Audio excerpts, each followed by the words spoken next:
Good morning. It's 5 o'clock, and I'm Joan Jones with your top stories. Well, welcome to your Wednesday snow day. Looks like the bulk of the snow, however, has already fallen. Channel 4 meteorologist Stefano DiPietro telling us there could be more snow that comes down during the morning hours, but it's not going to accumulate anything. Crews have been working throughout the night. They're clearing the snow, treating the roads.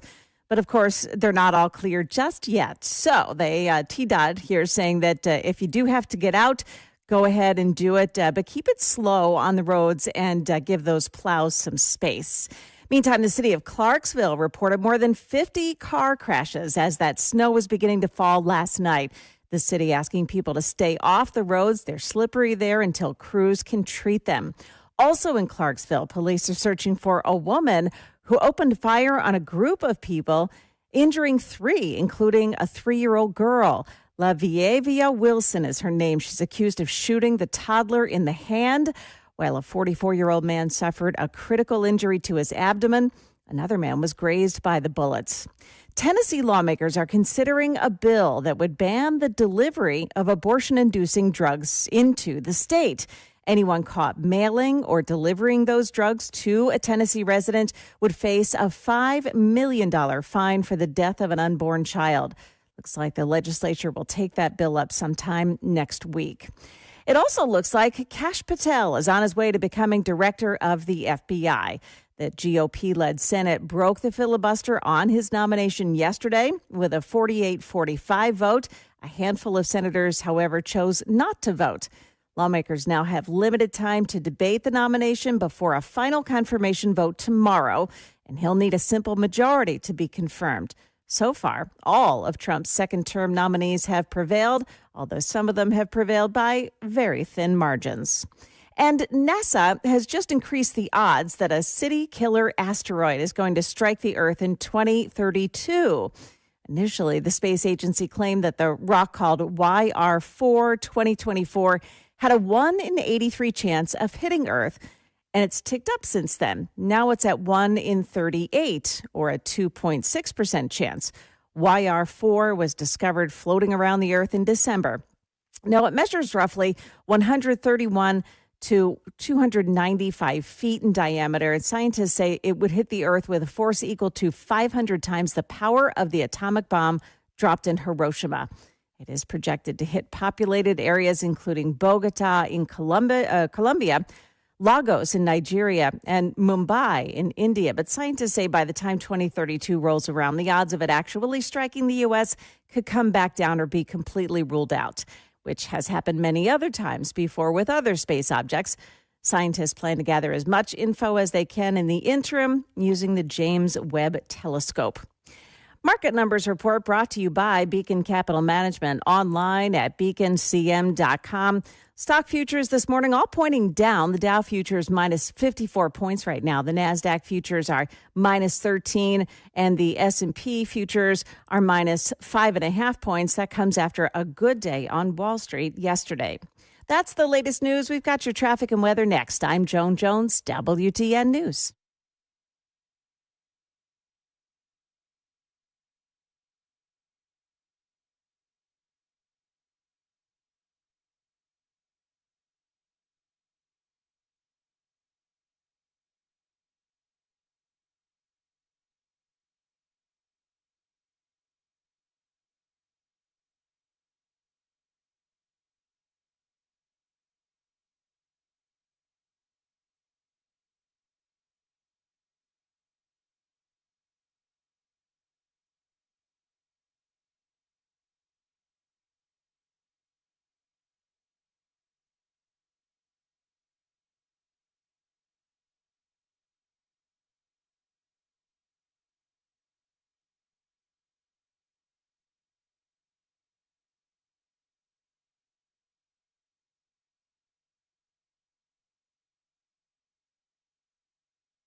Couple of trouble spots this morning. Now, of course, the roads are going to be icy, so careful as you head out. In Brentwood, 65, the northbound ramp at Old Hickory Boulevard, south exit 74.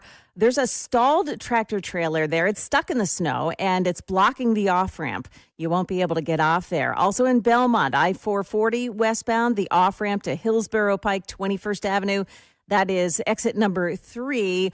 Also, a semi in that area partially blocking the ramp. It's stuck in that traffic this morning, and it's causing the ramp to be blocked. Columbia, Tennessee, on I-65, the southbound side at Columbia, exit 46, a crash blocking the left lane. And Nashville is just saying, the Nashville police saying the winter storm warning is still existing. It's still on until noon today with accumulations already on the ground. What we're seeing is already what we are going to see for the rest of the day. However, it's icy this morning, so you may want to head out as you travel this morning. Do it with caution. Traffic and weather every day here on Super Talk 99.7 WTN.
.508 Nashville's Morning News on Super Talk 99.7 WTN. Welcome on into a very snowy Wednesday.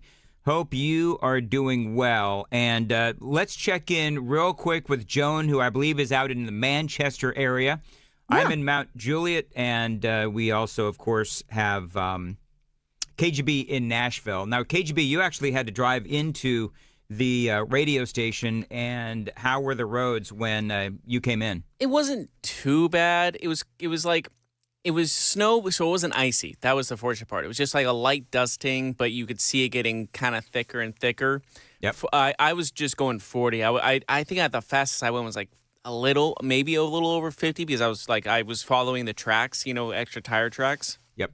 But when I was reaching closer to downtown, it wasn't quite shoveled yet. I saw some people working to get it clear it off, but it was still a little a slow road, a slow, safe, cautious drive. Did you drive 65 or did you drive 65? Okay. If I was on 24, I would have had to get here 2 hours early. Well, we always know what the problem is, Joan, where if you live in a neighborhood like I do, I'm not sure about you, but I live in a neighborhood, and it's always the neighborhood roads that are a train wreck. You can have all the other roads, county, city, and all that are done and salted or brined or whatever, but It's always those roads in your neighborhood. So I just looked outside, and we do have a healthy snow, and it was also very blustery because my back patio is covered in snow, and that tells you that the wind was blowing. How are things in Manchester? Really, I mean, it's a little more than a dusting, I would say. It's really not quite as bad as I thought it was going to be. And the problem with where I live is that we're kind of at the far end of Coffee County, almost at Warren County, and we're in the forgettable space. In the forgettable space. Yeah, we don't always get the plows out here, but they'll get around to it. It's actually very pretty. Joan lives in the boonies. Yeah, I live in the boonies, and that's okay. I like that. So it's not plowed yet, but I think it will be soon. All right, well, we'll keep you updated with all the weather. It's supposed to snow off and on through. Did we say about noon? Is that what it is? Yeah, they're saying, Stefano is saying that what's on the ground now is what we're going to get. You may see some snow flurries, occasional snow showers through midday, but it's not going to lay down any additional snow. So, all right. And I am assuming that we are on WTN TV. That's up and running, KGB? You are live, sir. People All see right, you. and how about Joan? Because, people really go to see Joan. So if she's not on today, well, then I'm screwed. Yeah, we already lost like half our viewers because she doesn't have I have it. love seeing you without your glasses. Well, thank you, Joan. Yes, That's a cool light in the background, though, with the little mic, neon light there. Yep.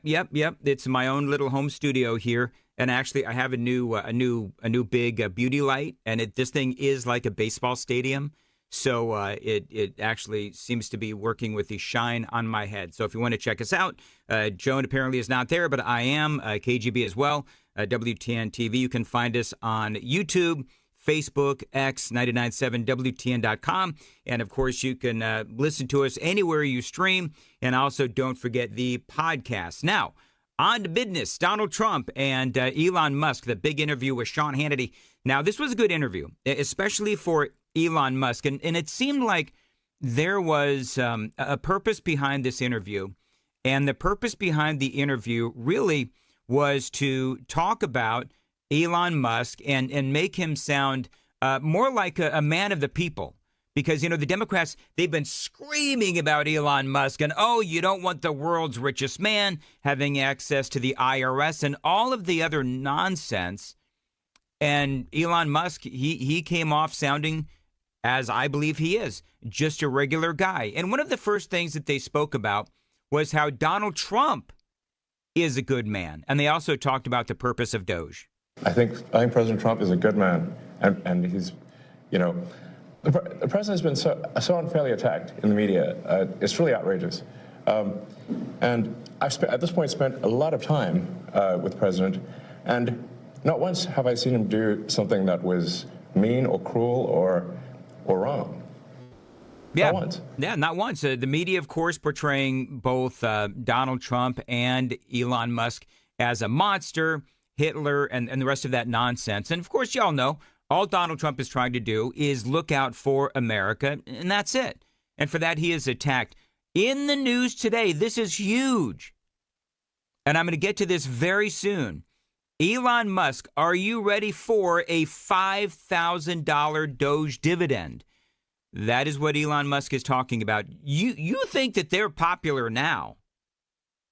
Wait till they literally give us back our taxpayer dollars that have been saved through Elon Musk and Doge.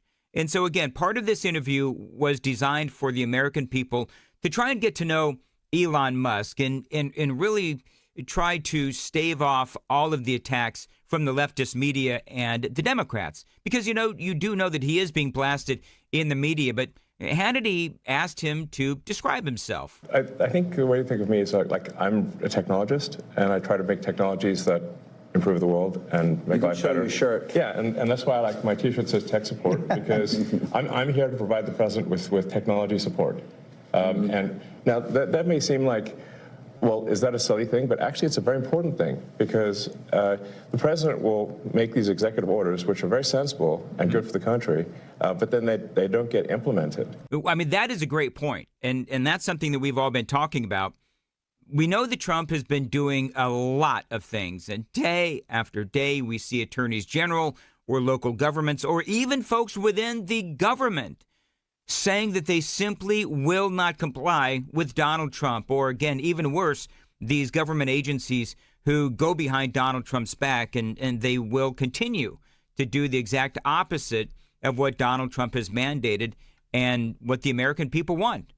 People within our own government. We all know what they did with those illegal aliens and the $59 million in New York.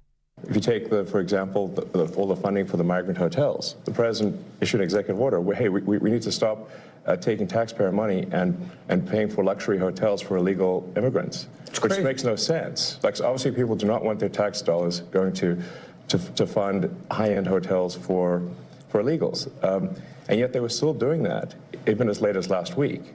And so, we went in there and we're like, this is in violation of the presidential executive order. It needs to stop. So what we're doing here is one of the biggest functions of the Doge team is just making sure that the presidential executive orders are actually carried out. Right. And you know, it's so funny because you would think that that would be a no-brainer. Carrying out the executive orders of a president, not the case, which is why we need Elon Musk. It got a lot more straight ahead at 5:15. Time to check the snowy roads on Super Talk 99.7. Looks like in Brentwood this morning that tractor trailer, in fact, it's two tractor trailers that are stalled and blocking off the I-65 northbound ramp to Old Hickory Boulevard, South Exit 74. Also on the southbound side of 65 at Columbia, that's exit 46, different area. There's a crash that has the left lane block there. And also in Baxter, this is Putnam County, 40 westbound at Baxter Gainsboro. That's exit 280, a crash blocking the left lane. Some of these roads are cleared already this morning. Some of them are not. And so police are asking that if you have to be out this morning, take it easy. You're going to need extra time. You're going to need time to get around the plows and to let them do their work. Traffic every 10 minutes every morning on Super Talk 99.7 WTN. Thank you, Joan. 5:16 on Nashville's Morning News. As far as your weather goes, high of 29, estimated to snow till about noon today, and some flurries after that. And right now, you said it is 20. What did you say, KGB? It was 21 degrees currently right now. 21 degrees. Yeah. At Super Talk 99.7. Now, we do have the Daily Dan poll. It is up today. And right now, we have a lot of snow to worry about in the roads and everything. But if you go to YouTube, number one, you can see me broadcasting from home, which I'm sure is thrilling for everyone. And but we can also like and subscribe, if you would, to the YouTube channel. But also you can take the Daily Dan poll. Today's Daily Dan poll, remind me, KGB, is what? Yes, will you ever be satisfied with our government's vetting of migrants? That's right. So remember we had, and he's in the news again today, we had Congressman Tim Burchett on yesterday.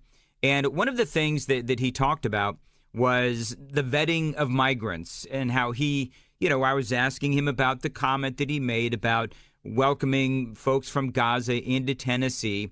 And this was during, and there still is a controversy regarding what to do with all of these refugees from Gaza. And it's a big issue there in the Middle East and so forth. And so you have a situation now where nobody wants to do them. Tim Burchett had said that he would welcome them here, except we don't have a good vetting system in America. One of the things that I asked him, and I'll play the audio again here in a little bit, but one of the things that I asked the congressman is, will we ever have a vetting system that would be satisfactory? And he basically said no. And so my question to you on the Super Text line in the Daily Dan poll is, do you ever think that we'll be satisfied with a vetting system for refugees coming into our country, particularly, by the way, those countries that are riddled with terrorism and anti-American sentiment? I have a feeling, KGB, this is going to be one of those polls that is going to be 100% no. We'll never have a vetting system that is satisfactory and will keep Americans safe. You might be a little surprised. It's 80% no. So there is that 20% that is, I think they're just confident in how it's been going right now. So Okay. They might have just a little optimism, which I respect. But Yep. right now it's 80-20 to no. Okay, very good. Thank you, folks. Well, I appreciate people taking the time to take the poll.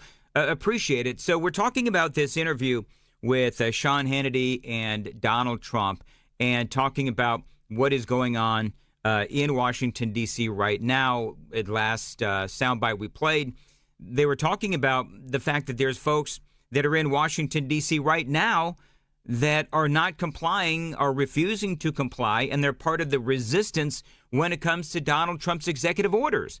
And Elon Musk is talking about how, listen, what we need to do, part of what Doge does is make sure that the executive orders that Donald Trump is signing are actually carried out. I just want to point out, this is a very important thing because the president is the elected representative of the people. So he's representing the will of the people.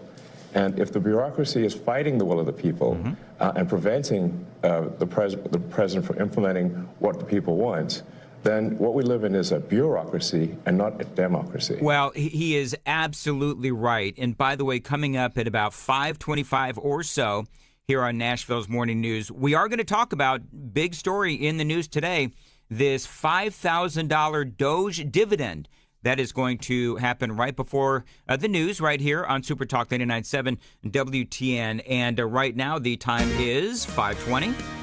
Dan Mann is here, and Joan Jones is in the WTN newsroom. Joan, what's coming up? So we'll tell you what's going on with this snow event. We'll take a look at what the latest predictions are for the snowfall and how long this is going to last. That's coming up here at 5:30 on Super Talk 99.7 WTN.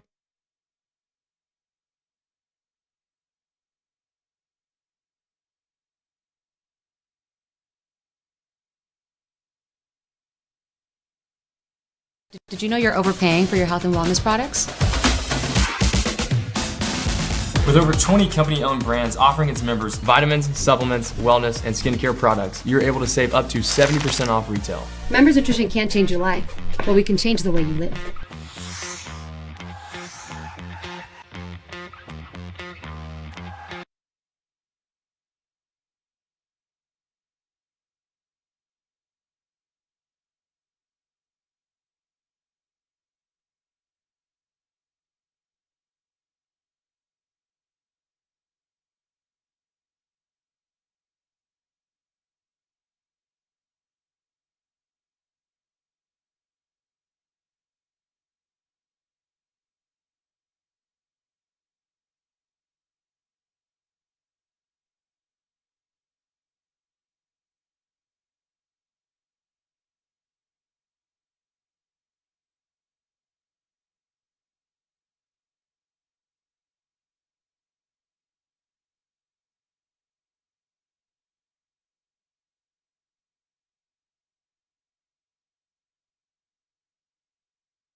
525, Nashville's Morning News on Super Talk 99.7 WTN. Good morning to your friends, and welcome on in to a snowy Wednesday.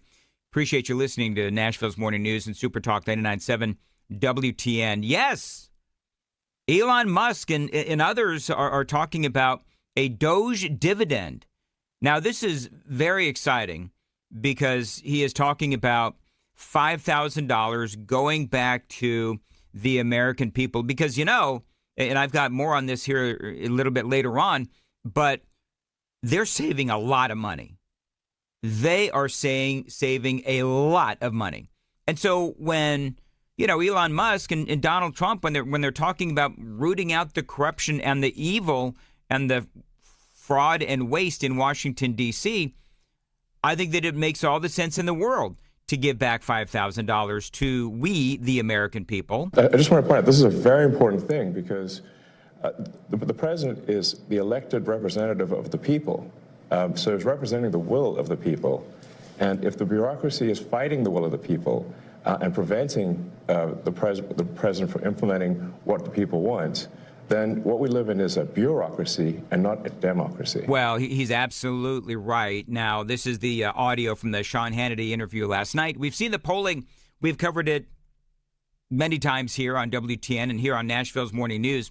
As the different polls come out, the vast majority of the American people are behind Donald Trump and Elon Musk and what they're doing so far. Even the people, as we talked about yesterday, even the people who voted for Joe Biden, voted for Hillary Clinton, probably going back and voting for Barack Obama. But they crossed the line. They crossed the aisle. They came over to our side of the aisle, and they voted for Donald Trump. And they love what he's doing. So now it's up to Elon and Donald Trump to continue that momentum to make sure that all of those executive orders actually do get carried out. You write a beautiful executive and you sign it and you assume it's going to be done, but it's not. What he does is he takes it and with his 100 geniuses, he's got some very brilliant young people, and he would take that executive order that I'd sign and he would have those people go to whatever agency it was. When are you doing it? Get it done, get it done. And some guy that maybe didn't want to do it, all of a sudden he's signing. He just there's been a lot made of the resistance in Washington, D.C. There's a lot. But this is the headline. Elon Musk considers a Doge dividend that would send $5,000 checks to all Americans following the massive budget cuts. Elon Musk shows interest in an idea that would guarantee a $5,000 payment or a Doge dividend to every American to show off the $55 billion in taxpayer funds that have been saved. The Department of Government Efficiency revealing on yesterday, that President Donald Trump has saved taxpayers that staggering $55 billion. Folks, it's been less than a month. Doge claims the savings were found through a combination of detecting and deleting fraud, canceling contracts and leases, and selling assets. We all know what USAID found. More on that because some more has been found as well in the last 24 hours. Investment firm CEO James Fishback had an idea for how to make Americans aware of just how much money is being saved. This is something that he said on X. President Trump and Elon Musk should announce a Doge dividend, a tax refund check sent to every taxpayer funded exclusively with a portion of the total savings delivered by Doge. Musk, of course, replying curious, but said that he will check with the president. Fishback then adding American taxpayers deserve a Doge dividend. And I agree. After what we've been through the last, 4 years, who couldn't use an extra $5,000? And so we'll continue to cover that for you. By the way, the Super Text line is open. Check in if you would, 615-737-9986, 615-737-9986. Got a lot more straight ahead. It is Nashville's Morning News on Super Talk 99.7 WTN.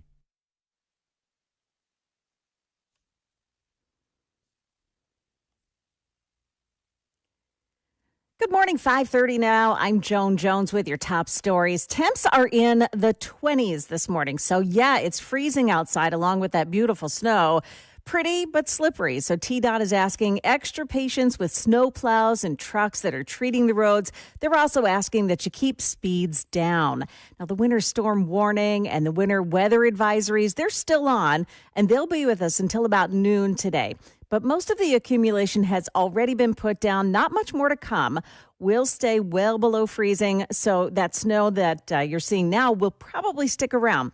Beware of freezing on the doorstep and black ice, too. Stefano DiPietro telling us to be looking out for refreezing on the roads through Friday.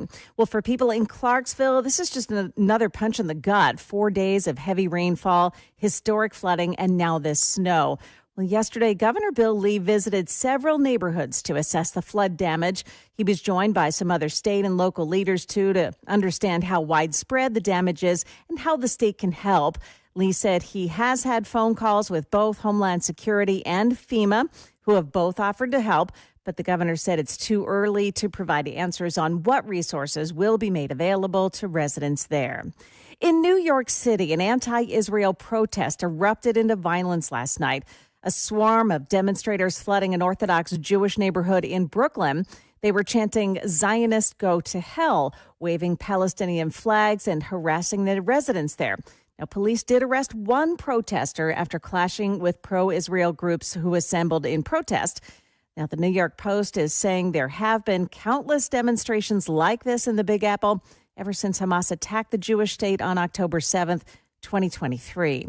And President Trump has just announced that he has instructed the Justice Department to terminate all U.S. attorneys who were appointed under the Biden administration.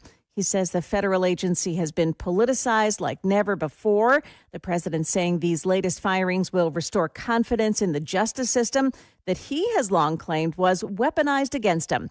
When he first took office, Trump fired dozens of federal prosecutors who were directly involved in the prosecution of 1,500 J6ers. That is the latest news. We've got your traffic and weather just ahead. I'm Joan Jones, WTN News.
Okay, we do have some trouble spots this morning. The main roads are, for the most part, treated. They're plowed, and they're not too bad this morning. But it's those exit ramps, the overpasses, the back roads that are troubling this morning. And in Brentwood on 65, the northbound off-ramp to Old Hickory Boulevard, there are two tractor trailers that got stuck on the off-ramp. The right side is blocked off. It's troubling to get around it this morning. You may want to take some extra time there.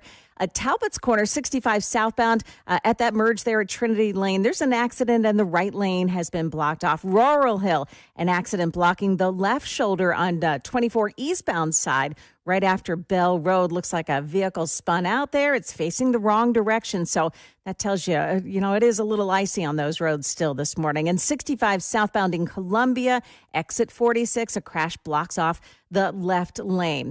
Take it easy this morning as those trucks are trying to get around. And, there's a lot of traffic on the roadways. It's going to be troubling. You may need some extra time. Traffic every 10 minutes every morning on Super Talk 99.7 WTN.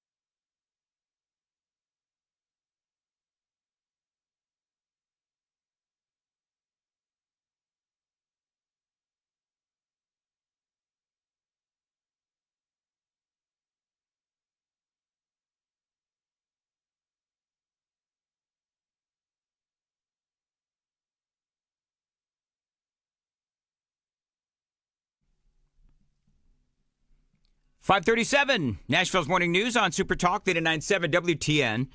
Welcome on in to Nashville's Morning News. A snowy Wednesday. Joan is broadcasting live from her home near Manchester. I am in Mount Juliet from my basement.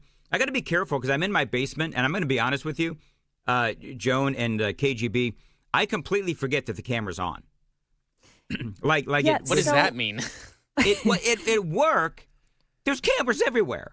Right. But I'm so used to doing shows down here, when I'm not on TM, but I'm doing other shows around the country that don't use cameras, and I just forget that this thing's on. So you just pick your nose off then or something? No, I don't. Thank you, though, KGB. What's that, Joan? Here's what I was wondering. You said that you had water come through, and I saw the pictures of like the ceiling dangling down. Can we see all of that now?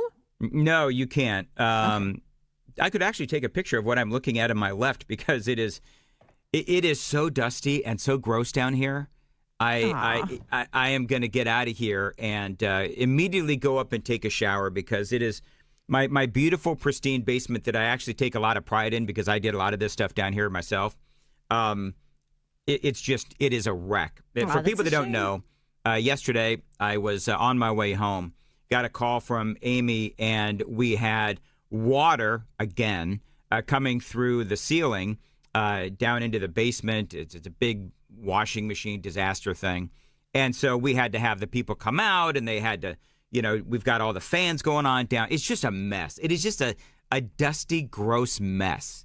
And so I'm kind of like the show sometimes. But anyway, so yeah, it's bad down here, and I'm dealing with it. It's fine. But no, my little corner. I'm telling you what, Joan, and KGB, it's like there's an act of God. God is watching over my little 4, 5, 6 feet here in the corner of my basement because even though I had all kinds of dust around because the ceiling kind of caved in, no water on my electronics. Truly, that is shocking. amazing. I am so thankful for that, Dan. You know what I'm going to do after the show? I'm going to get on a plane and head to Arizona in celebration that your system is okay. Oh, okay. So this is where KGB rubs it in that he's going to be in Arizona playing golf tomorrow. Yeah. Nice. Yes. Well, actually, we'll probably just be at the Airbnb setting up for the weekend. But yes. Oh, very My nice. first vacation in 2 years. Yeah, boy, it'd be really funny if if your plane was delayed or I will. canceled. Okay, if that happens, because my flight's around like 7 a.m., I'll call into the show and Sure. just go off. All right, well, you have fun with that. Now, I've got some audio. By the way, you're going to have a great time, and glad you're going off to spend time with your family. You want to hear some insanity on The View? Of course. We always Always. love that. So, remind me, Joan, who is the one last named of Griffin on the View? Andy Griffin? No, it's not Andy Griffin. No, she was the one that had been Sarah with the Trump something or administration. another. Yes. So this audio bite Alyssa features Farah Griffin. I'm sorry, Yes. Alyssa Farah. Alyssa Farah Griffin, and she calls herself a Republican, but she doesn't like Donald Trump and so forth. Well, she and Whoopi Goldberg, they got really into it about hearing out Donald Trump supporters. Listen. To get out of their echo chambers because, like, everyone was like, Project 2025, Project 2025. If you hated Project 2025, that worked for you. If you weren't super clear or you liked some parts of it but not others, Democrats have to be willing to go to uncomfortable I think spaces. this is beyond Democrats and Well, Republicans. yeah, you're right, actually, and I don't like the labels of all of it Yeah. because I think most people are multifaceted and don't just fit into one bucket. But you have to have conversations with people who disagree with you if you want to build coalitions to push back, because you are going to find there are a lot of things Donald Trump does that I agree with, but then there are things I think are dangerous, reckless, and want to call out. So you have to be able to talk to people who, it doesn't have to be all this or all that, but find movement on the things that matter. It's hard to talk to people who support people who think you don't matter in the country. But it's not supporting the person, but, though. But when you support that person. Well, what is she talking about? What is Whoopi Goldberg talking about? When did Donald Trump ever say that certain people in the country don't matter? He never did. No, of course he didn't. This is so typical. You're trying to explain what Whoopi Goldberg said. I think that's a losing battle in itself. I cannot imagine, and I don't like any of the ladies on The View, but I can't imagine what life is like for, they churn through the more conservative or Republican ladies on The View because it is such an acidic and hateful atmosphere, environment, and culture. But I just remember yesterday we were talking about a pollster. I can't remember his name, but we were talking about a pollster, Joan, you and I were talking about, where a lot of people who voted for the Democrats in the last several elections voted for Donald Trump. And the pollster said, well, you've got a lot of people that don't like what Donald Trump says. They feel like he's kind of rude, but they like what he's doing. And Joan, you and I talked about how Donald Trump has been really tame this time around. I mean, He really has. Are you talking about Frank Luntz? Is that Frank Luntz? Yeah. That's right. Joan Jones there for the win. So yeah, Frank Luntz. And I didn't really understand why he said what he said. And it's almost like people like Whoopi Goldberg and to a lesser extent Frank Luntz, who is a left-leaning pollster, they're saying things about Donald Trump where it's like the old Trump, which, by the way, oftentimes he was defending himself against the rabid left. But the old Trump, the new Trump is very sort of sedate. You know what I mean? So I don't know, when Whoopi Goldberg says some of these insane, outrageous things that are not based or moored in reality, then it just makes her look bad, because Donald Trump has never, ever said that any group of people don't matter. Right, but It brings.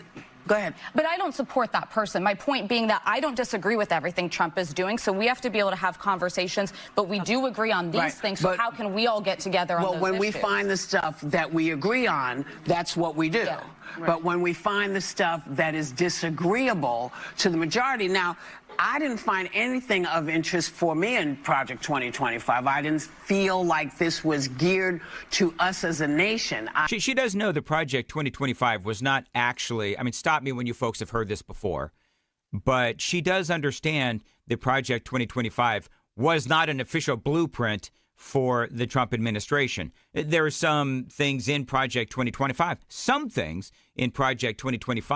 that did end up part of the Trump administration.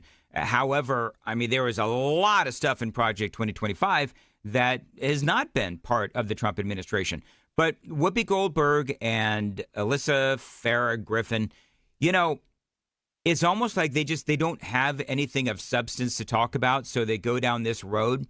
And this very tired talking point of Project 2025? I felt it was geared to very specific folks, and that bothered the poo out of me. But I understand what you're saying, and yeah, we do have to talk to each other. That's the beauty. That's the thing.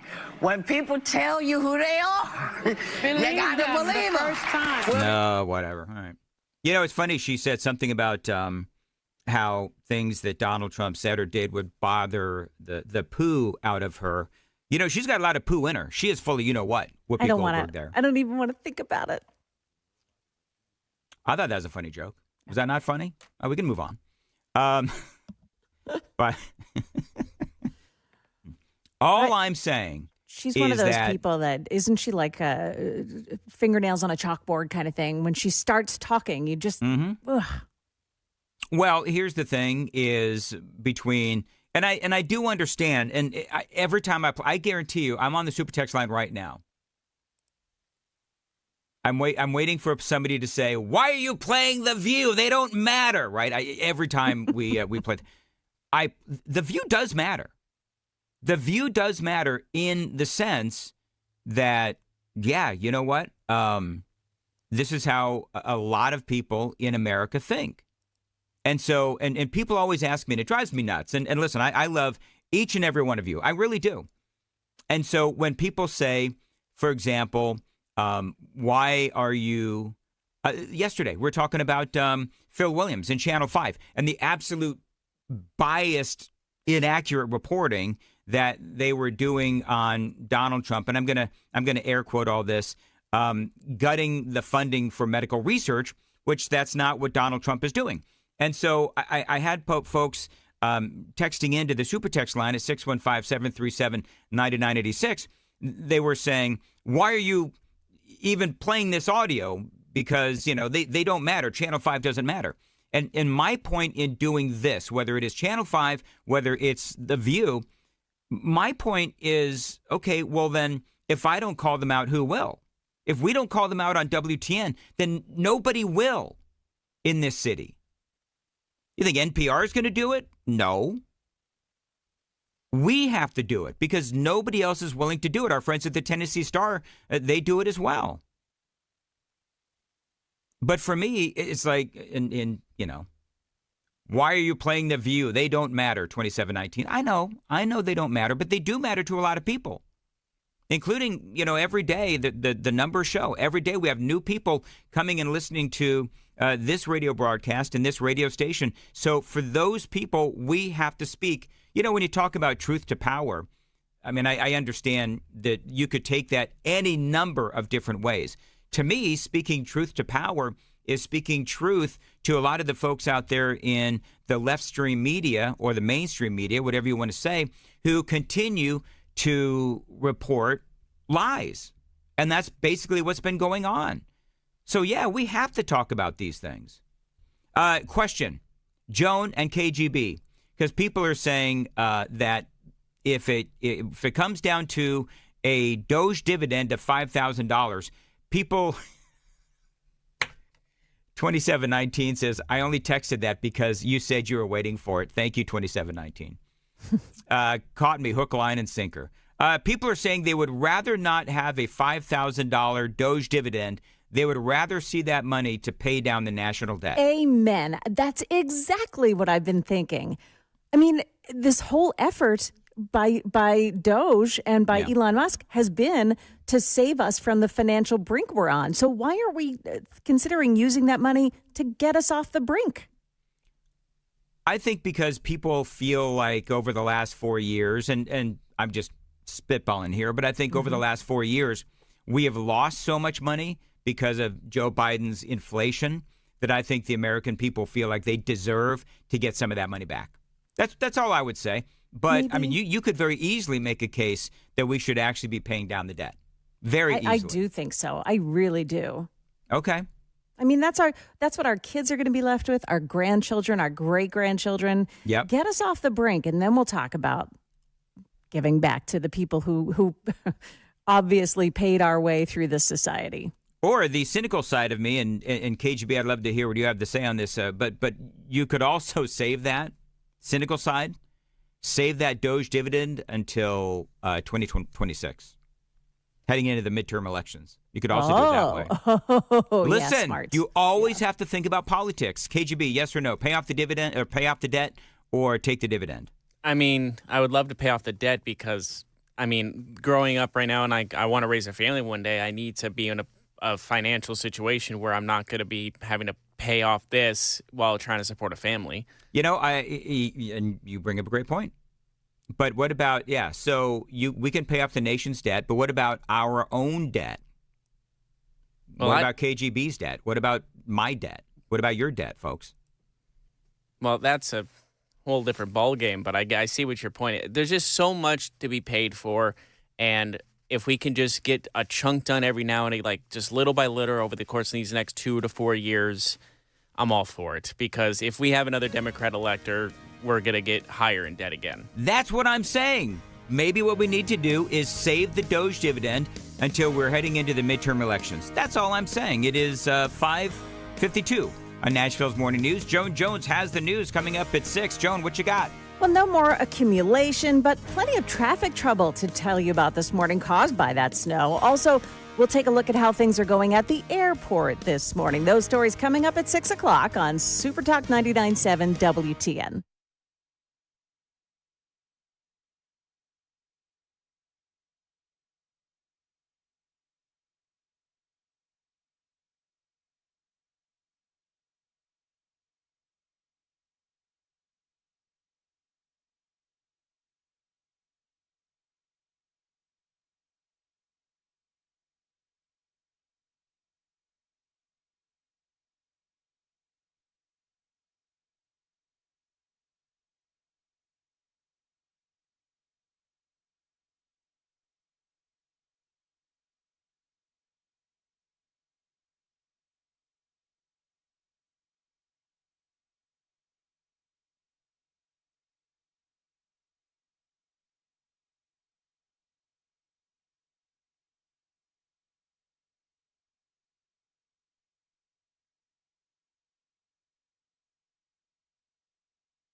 5:56, Nashville's Morning News on Super Talk 99.7 WTN. The greatness of this show is we can pivot on a dime. Omaha. So we're going to go ahead and change the Daily Dan poll. Watch us on YouTube, like and subscribe to the channel. And we're here every Monday through Friday, 5 to 9 a.m. Central. And we're talking earlier about whether or not we should take the Doge dividend of $5,000 if that actually comes to fruition, or should we pay down the national debt, which is $36 trillion? And so we've gone ahead and we have changed the poll to that question. Should we take the Doge dividend of $5,000 if that actually happens, or should we use that money to pay off the national debt? Now, 5669 says this on the Supertext page, text line. He says, why would you give out more money? Have you already forgotten where COVID money got us? People are idiots, he says. They'll blow through that money on garbage. Instead of paying down the mountain of credit card debt they are under. It's not just time for the government to stop with irresponsible spending. It is time for the American people at large to do the same. Do not give out a Doge check. If I got $5,000, Joan, if you did, let's just say you did get $5,000 from Doge, what would you do with it? Would you pay off whatever debt you have? Would you spend it responsibly? I think I'd make it part of my stash, the cash stash. The cash stash? Just in case. Okay. You know, the rainy day fund. Joan's got a bunch of money stuffed underneath her mattress, in case you don't know. Perfect. No, it's not in the mattress. So, yeah, but I think that is also, I have never, I don't think I got any money with all that COVID money. I think I was not eligible. So, but if I was, I would have used it responsibly. I'm not one of those people that would, take money and spend it irresponsibly. I'm not one of those people. Somebody asked me the other day, Joan? What's that? Somebody asked me, they said that they saw me in Murfreesboro, which I wasn't in Murfreesboro. But somebody asked me, hey, Dan, were you in Murfreesboro like yesterday? And he asked me if I was driving like some highfalutin BMW or something. And I laughed and I was like, no, I drive a 5-year-old RAV4 with 100,000 miles on it. It's Definitely not, not me. I can confirm. Driving a highfalutin BMW. I wouldn't even know, that is not in my DNA to buy a fancy schmancy car like that. Amy wanted me to splurge a few years ago on a. Do you know that when I bought my RAV4, I thought I was splurging because I wanted to buy a Toyota Camry, and a used one at that. And Amy's like, "Would you, for the love of all that is holy, just get like a kind of an SUV like a RAV4? Can you at least do that?" So that's what I got. A 5-year-old RAV4, 100,000 miles on it. What's that? You're such a big spender. No, I'm really not. And by the way, well, you know what? One guy said I should do my show in the hot tub this morning. That is God, don't do it. Trust me. My No hot eyes can tubbing only for me. take so much. At least not until 9:01.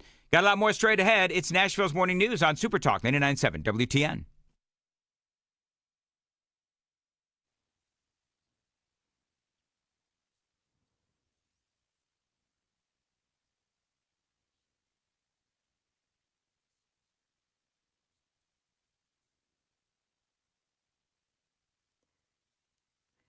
Good morning, 6 o'clock now. I'm Joan Jones with your top stories. TDOT is still working on clearing the snow that fell overnight, and they're asking anyone who can stay home to please do so. But if you do have to be out on the roads, plan to take extra time, stay clear of the plowing trucks. Road conditions are said to be varied this morning. Some areas are well cleared, others are still snow covered, and they can be slippery too. We're not expecting any additional accumulation from the snowstorm, but the temperatures are below freezing, so the snow probably will stick around for a while. Out at B&A, plenty of departing flights have been canceled this morning. Most are from Southwest Airlines, and they're all before noon. But American Airlines and Spirit also showing a handful of canceled flights. Delta, United, British Airways, they don't have any cancellations for flights leaving so far this morning. Now, officials at the airport say their operations and maintenance teams prepare for months in anticipation of winter weather, so they will be up and running at full capacity again soon. In Kentucky, officials are now saying the death toll there has been raised to 14 after the historic flooding over the weekend. The latest additions were reportedly 2 homeless people, a man and a woman, and officials believe the pair died from hypothermia. 44 counties now have disaster declarations, which indicates how big of a threat the natural disaster has been and continues to be statewide. State leaders also say more than 18,000 customers still have no water service at all. More than 50,000 are under a boil water advisory. In Antioch, a man has been sentenced to serve 2 years behind bars after being convicted of murdering his wife inside their Antioch home in 2023. Donovan Holt pleaded guilty to reckless homicide, tampering with evidence, and false reporting in November. His wife, April, was found dead in the bathroom of their home on Cane Ridge Parkway more than a year ago. The judge says that Donovan will serve 8 years in community corrections after the initial 2-year prison sentence. Officials initially concluded that April Holt committed suicide, but they later charged her husband after he confessed to April's mother that he had strangled her to death. Hamas plans to turn over the bodies of 4 Israeli hostages today in exchange for the release of more Palestinian prisoners. Now, those bodies of the Israelis include the Bibas family, some of the most talked about around the world. The mother, Shiri, and her 2 young children. One was 4, the baby was 9 months old. The father had been released from captivity earlier this month. It's not clear if all 3 of the Sherry and the 2 babies will be among the bodies that are released today. Now, for many Israelis, the story of the Bibas family has become a symbol of the brutality of the Hamas-led attack on October 7th, 2023. And there's news this morning that Kentucky Fried Chicken is not going to be from Kentucky anymore. It's moving headquarters out of Kentucky and heading south to Texas. The chain, founded by Colonel Harlan Sanders, is leaving its Louisville headquarters to set up shop in the Dallas suburb of Plano, bringing about 100 employees with them. Another 90 employees who currently work remotely, they'll be required to move to Texas over the next 18 months. Parent company Yum Brands says it'll combine KFC with Pizza Hut at the Texas headquarters, and Taco Bell and Habit Burger and Grill, they'll remain headquartered in Irvine, California. KFC will still have a presence in Louisville. It'll provide about $1 million in scholarships, too, to the University of Louisville. That is the latest news. Traffic and weather are still to come. I'm Joan Jones, WTN News.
Plenty of problems this morning on these roadways. On 24, got a crash westbound side in Glencliff. It's right at Briley Parkway, and the right exit lane has been blocked off. Got a flipped over vehicle on the side, on the eastbound side of 24 at the McMahon Hollow Road overpass. This is in Pleasant View, and the left lane there is blocked off. In Madison, 65 southbound before the Due West overpass, there's a crash there, and the left lane is blocked.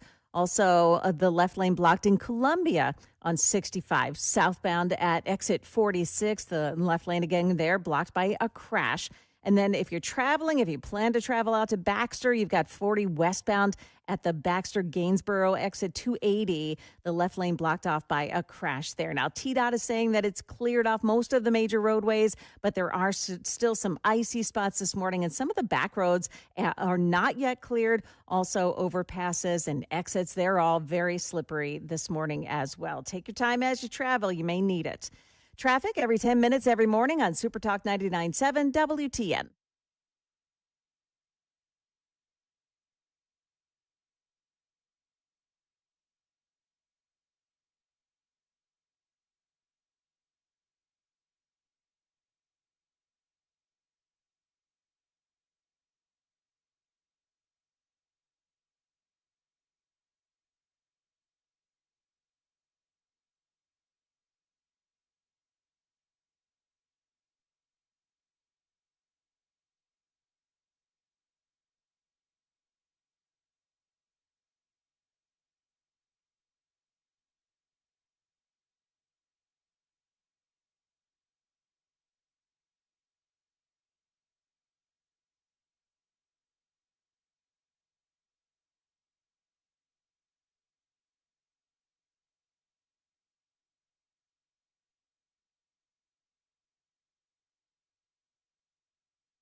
.608 Nashville's Morning News on Super Talk 99.7 WTN. Welcome on in to a snowy Wednesday. Hope you're doing well. Dan Mandis here in my basement in Mount Juliet, broadcasting from home, where we have what I would say anyway is a lot of snow. The roads here in Mount Juliet, especially, of course, in my neighborhood, incredibly snowy. I'm not sure if they're icy, but we do have a lot of problems out on the roadway. Joan Jones is broadcasting from her home in Manchester this morning. And Joan, you want to do a snow report real quick? Yeah, sure. So what we're looking at right now is all the snow that's on the ground is pretty much what we're going to get. What you see is what you get. There will be more snow falling, but Stefano DiPietro tells us that whatever falls now really isn't going to accumulate anything extra. We do still have a storm warning, a winter storm warning, and a winter storm advisory in effect. The warning for north of I-40, the advisory for the south of I-40. Really, this storm is pretty much wrapped up, but it's the cold now that's taking over, and that's going to make things a little bit icy around here, and you may look for some refreezing starting tomorrow morning because things will get a little bit warmer and then they'll freeze again. So it's going to be a little dicey around here for a couple of days. All right. Thank you, Joan. It is 6:09 on Nashville's Morning News on Super Talk 99.7. A traffic report, complete traffic report, coming up at 6:15 here on Nashville's Morning News on WTN. Illegal immigration always in the news. By the way, at 6:25. Donald Trump has signed an executive order that is going to be huge, and it could be the answer to government agency corruption. But man, is it going to make heads explode on the other side and in the leftist media. That story coming up at 6:25 on Nashville's Morning News on Super Talk 99.7 WTN. Yes, illegal immigration always in the news. Now, Kristi Noem has come out with what is being described as a chilling warning for illegal aliens. I'm Kristi Noem, the United States Secretary of Homeland Security. Thank you, President Donald J. Trump, for securing our border, for deporting criminal illegal immigrants, and for putting America first. President Trump has a clear message for those that are in our country illegally. Leave now. If you don't, we will find you, and we will deport you. You will never return. For too long, weak politicians left our borders wide open. They flooded our communities with drugs, human trafficking, and violent criminals. They put American lives at risk. Well, those days are over. If you leave now, you may have an opportunity to return and enjoy our freedom and live the American dream. But understand this. Under President Trump, America's borders are closed to lawbreakers. Follow the law, and you'll find opportunity. Break it, and you'll find consequences. The choice is yours. America welcomes those who respect our laws, because a strong nation is a safe nation. So that is part of what they're saying is going to be a $200 million, I guess, radio and television ad buy that the Trump administration is doing. The 1 minute, $200 million ad campaign will air on TV, radio, and in digital spots nationwide and internationally. Kristi Noem said in announcing the ad buy on Monday evening. In the ad, she thanks Donald Trump for securing the border. You know what my first thought was when I heard that? My first thought was, well, it sounds really good, but are you going to do it in Spanish? I mean, let's be honest. A lot of these guys that come in from, El Salvador and some of these other places, they are not necessarily listening to English-speaking radio stations or podcasts or whatever. So that's one question. But basically, her message, and you just heard it, her bigger message, warning for migrants, telling those illegally in the country, we will hunt you down. And the bottom line is, and you just heard it there, so I don't necessarily need to repeat what the commercial says, but basically, they are encouraging self-deportation. Go home and get in line. And if we catch you here illegally, then we're going to deport you. And then guess what's going to happen? You're not going to be allowed back in. And they're spending $200 million on this. And so this is something that clearly the administration takes seriously. The Daily Mail reads like this. The expensive ad buy featuring the so-called Ice Barbie. Is that what they were calling Kristi Noem? Comes as Trump's administration, through Elon Musk's Department of Government Efficiency, cancels billions on what they consider wasteful spending on other contracts. I don't know if $200 million telling or encouraging illegal aliens to self-deport, I don't know if I would call that wasteful spending. Because it does, not only does it send the message that they're not welcome here, illegal aliens are not welcome here, but also, if you're thinking of coming in, don't bother. So I don't think that that is a waste of money at all. I would be interested to know, where is this airing? It's a $200 million ad campaign, and so is it going to be airing on, I don't know, wherever you find people from other countries? What are they listening to? I mean, it's great to air that on Fox News. I'm sure that Fox would, love the money, but same time, I don't know if those folks are watching Fox News. So you've got to be able to reach that audience, if you will. Where is that message going to go? And will it actually be impactful or effective? There's another story, and I thought this was interesting. Migrant smugglers dressed as Border Patrol agents are captured now at the southern border as the flood of illegal immigration, again, down on the southern border, has now been reduced to a trickle. They say life has gotten so bad for coyotes on the southern border that now they are dressing as Border Patrol agents in a bid to fool the men and women who really do that job.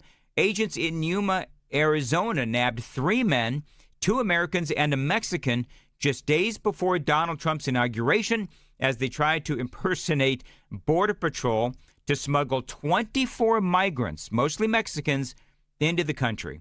The desperate measure came as Yuma, a hotbed for illegal crossings at the height of the nation's crisis, has become a ghost town as stricter policies and enforcement brought by the new Trump administration go into effect. We've all been talking about, and it is a fact now, that you've got illegal alien crossings on the southern border. They are down, 95, 96%.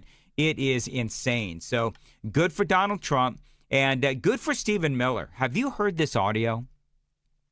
Stephen Miller was on CNN yesterday, and they got into it over illegal aliens who are getting child tax credits. I'm going to play you that audio coming up. 6:15. Time to check the roads on WTN.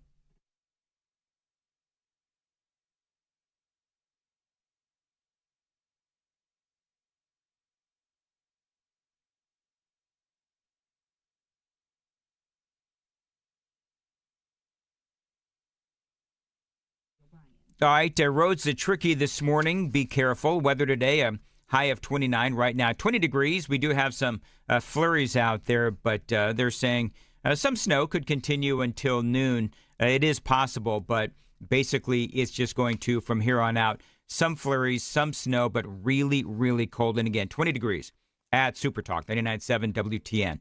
Brianna Keeler over there at CNN and Stephen Miller. He has been on this network a couple of different times now over the last couple of days, and he has been really combative, as, by the way, he should be. And so they're arguing over illegal aliens getting child tax credits. You say that you're looking at widespread fraud in the IRS data. You mentioned yesterday, and you mentioned again here, illegal immigrants who are getting child tax credits. Are you looking for that information in the IRS data? Anytime a crime is committed, of course there should be an investigation. Is it your position that if somebody who is Stephen, here are you looking for that is stealing information in the taxpayer IRS dollars, data? the federal government will find every illegal alien who is stealing American taxpayer dollars. And that is what Americans expect to happen. Will you find that in the IRS I don't data even and fathom share the that with premise law of your enforcement? question. It's a simple question. Will you find that information in the IRS data and share that with law enforcement? If IRS investigators find illegal aliens stealing taxpayer money, of course they'll be referred to ICE. Of course they'll be referred to Homeland Security investigations. So he got a little upset there. Now, if you listen close, she keeps badgering him about whether or not the administration was looking at IRS tax forms of illegal aliens and so forth, and then will they be turned over to ICE? Now, I believe that what she's trying to do is trap him into saying that Elon Musk is going into the private tax returns of people, invading their privacy, of course, and then trying to illegally deport them. It seems like that's what she was trying to do. She's trying to somehow trap him into an answer that will blow up into a bigger controversy. However, the IRS investigators, they can look at whatever it is that they want to look at or need to look at. And the IRS investigators, they can work with the federal government to find fraud. And guess what? As Stephen Miller pointed out, if you're an illegal alien and you're getting a child tax credits, he says that is a crime, a felony, and yeah, that means that they possibly could be deported. And it makes all the sense. Surely your position is not that we should let illegal aliens steal taxpayer dollars. Again, you want to talk about something to be upset about, that's it. What do you think? The millions of illegal aliens who've also stolen Social Security. Illegal aliens en masse have fake Social Security numbers. They have fake identities. Those are felonies. Why should there be an entire class in this country that is immunized from criminal prosecution and arrest for committing felonies? Felony theft of taxpayer information, felony theft of Social Security, felony theft of identity. These are all crimes. And yes, they will be investigated. Yes, they will be prosecuted. And yes, illegal aliens will be deported. So it's really not that difficult, is it? I mean, Stephen Miller is saying that under this administration, it is all about enforcing the law and saving the American taxpayers money. And that's clearly not a bad thing. Now, there's some estimates that illegal aliens get somewhere between $4 and $10 billion in child tax credits. And if you're not a legal citizen of this country, and he says that this is a crime. Now, you know that for a long time, you didn't even have to present a Social Security number for kids on these forms, which was, as you can imagine, really convenient for illegal aliens. Yes, I have a kid. No proof, no Social Security, nothing. They just had to put it down on the form. No proof like a Social Security number. Now they do, and that is a good thing, but still. All right, the difference is that no one is given immunity anymore. No one is given permission to break the law anymore. Because this is not a country, this is not a sovereign territory. If illegal aliens can freely steal billions, with a B, billions of taxpayer dollars.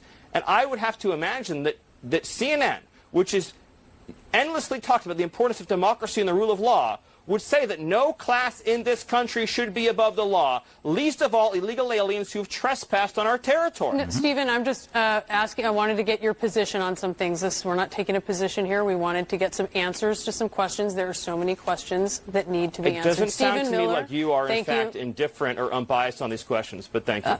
Stephen Miller, thank you so much for your time. Really appreciate it, and we'll be right back. Thank you. There you go. Stephen Miller. You know what I'm kind of noticing? I'm kind of noticing that there are people within the Trump administration, and of course Republicans as well. They're getting on CNN, and they're fighting back. And I do appreciate that they are fighting back because, to be perfectly honest, the eye-rolling nature of CNN over the last 8 years or so has been incredibly infuriating. And so if they want to bring on conservatives, if they want to bring on, Trump supporters and Republicans and so forth, then they better be ready, because Republicans aren't putting up with the eye rolling anymore from CNN or MSNBC. 621 on Nashville's Morning News. Okay, coming up, Donald Trump signs an executive order. It is huge, and it could actually be the answer to the corruption and waste in these various government agencies. But the left, their heads are going to explode. Details straight ahead on WTN. Dan Mandis here. You know, when I first started thinking about lens replacement to treat my cataracts, I was nervous. I was really nervous. I had all kinds of concerns running through my head. Was it painful? How long is the downtime? I've also heard a lot of myths, like you'll still need glasses or the results aren't permanent. But during my consultation with Dr. Horn, he has fixed my eyes, and I was talking to Dr. Horn at Vision for Life, he took the time to answer all of my questions, every single one, and address the common myths. And he explained that it is a quick 5-minute procedure. Most patients feel little to no discomfort. Recovery times are really fast, and many people permanently achieve near perfect vision without glasses. And that is my situation. I can see fine up close. I can see far away. I can drive fine. No problems with my vision whatsoever. I am at 20/20 thanks to Dr. Horn. He tailored a plan specific to my needs and my goals.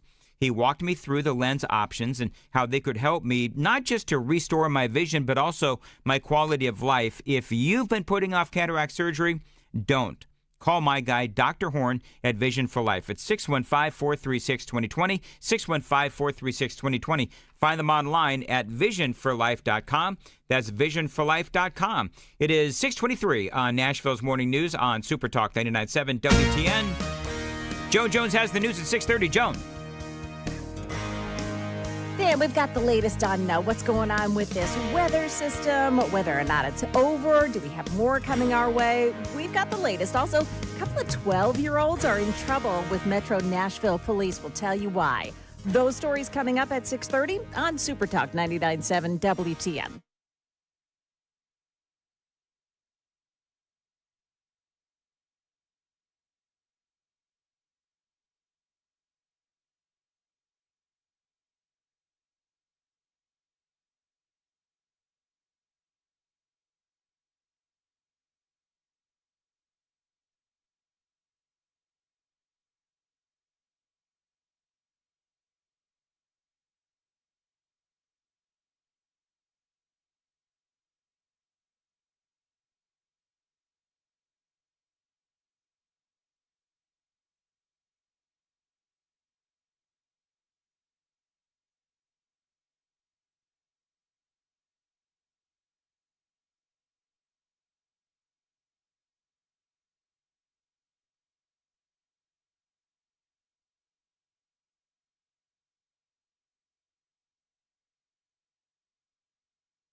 .625 Nashville's Morning News. Dan Mandis here with a question for you. If your roof was destroyed in a storm, how much of that replacement cost would your insurance company cover?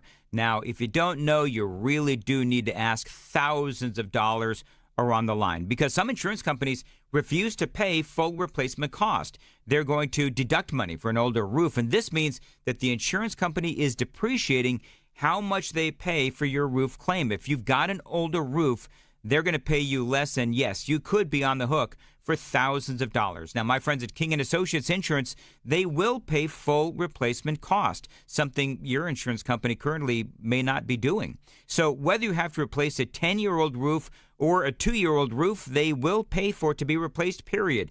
And it is that kind of focus on customer service that makes King & Associates Insurance one of the best insurance companies around. Call them. Tell them Dan told you to reach out at 615-329-8121. 615-329-8121. Get your royal review at tkinginsurance.com.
.629 Nashville's Morning News on Super Talk 99.7 WTN. Among the things that I'm going to speak with Jonathan Fahy about coming up after the news, Donald Trump has signed, this is the headline, Donald Trump signs a bombshell executive order to make himself the most powerful president in history as he enacts a controversial constitutional theory.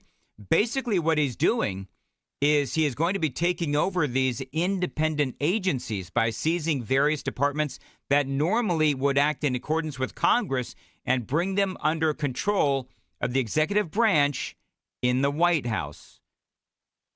Cue the liberal hysteria, cue the progressive hysteria, all that and more straight ahead. It is Nashville's Morning News on Super Talk 99.7 WTN.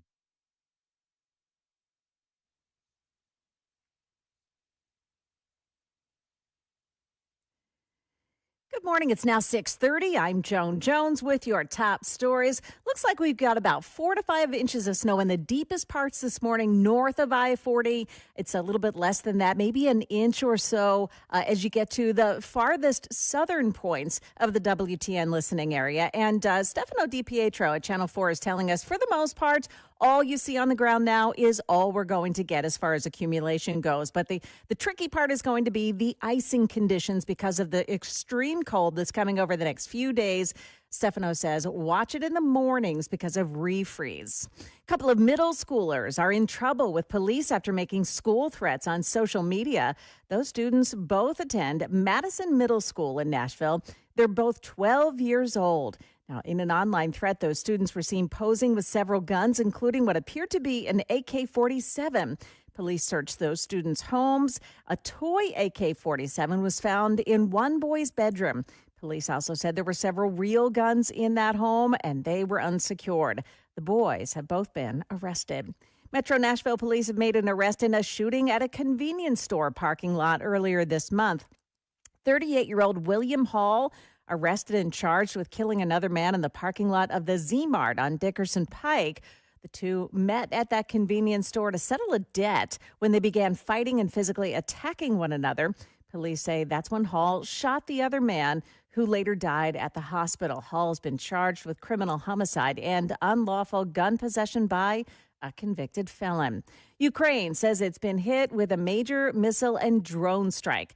Ukraine saying 167 drones and 2 ballistic missiles launched from Russia into a densely populated area, causing electricity, heating, and water outages. Now, that strike comes days after U.S.-Russia talks in Saudi Arabia. They were aimed at ending the Russia-Ukraine war.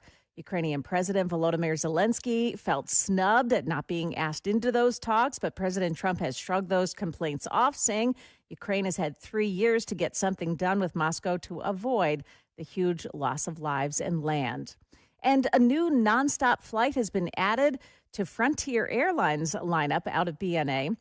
Starting May 23rd, Frontier will now offer 3 nonstop flights per week to Cleveland Hopkins International Airport. They say the flights will start at $29. That is the latest news. We've got traffic and weather just ahead. I'm Joan Jones, WTN News. Thank you, Joan. 6:33, Nashville's Morning News on WTN. Dan Mandis here. Springtime is just around the corner, and you need to get your yard ready for barbecues and playing catch. Now, my friends at Save a Tree, they can help you with that. This is my company for tree care, and they can help out with the lawn and the shrubs as well. Now, they came out to my house, and I needed my crepe myrtles pruned and my shrubs cleared. How about you? What can Save a Tree do for you? Well, they can reshape and trim your trees to make them healthier and stronger. They can also save the shrubs and whack the weeds. And you might even win Yard of the Month when you partner with Save a Tree. So if you want to upgrade your yard, get with my friends at Save a Tree. They are your tree, shrub, and lawn experts.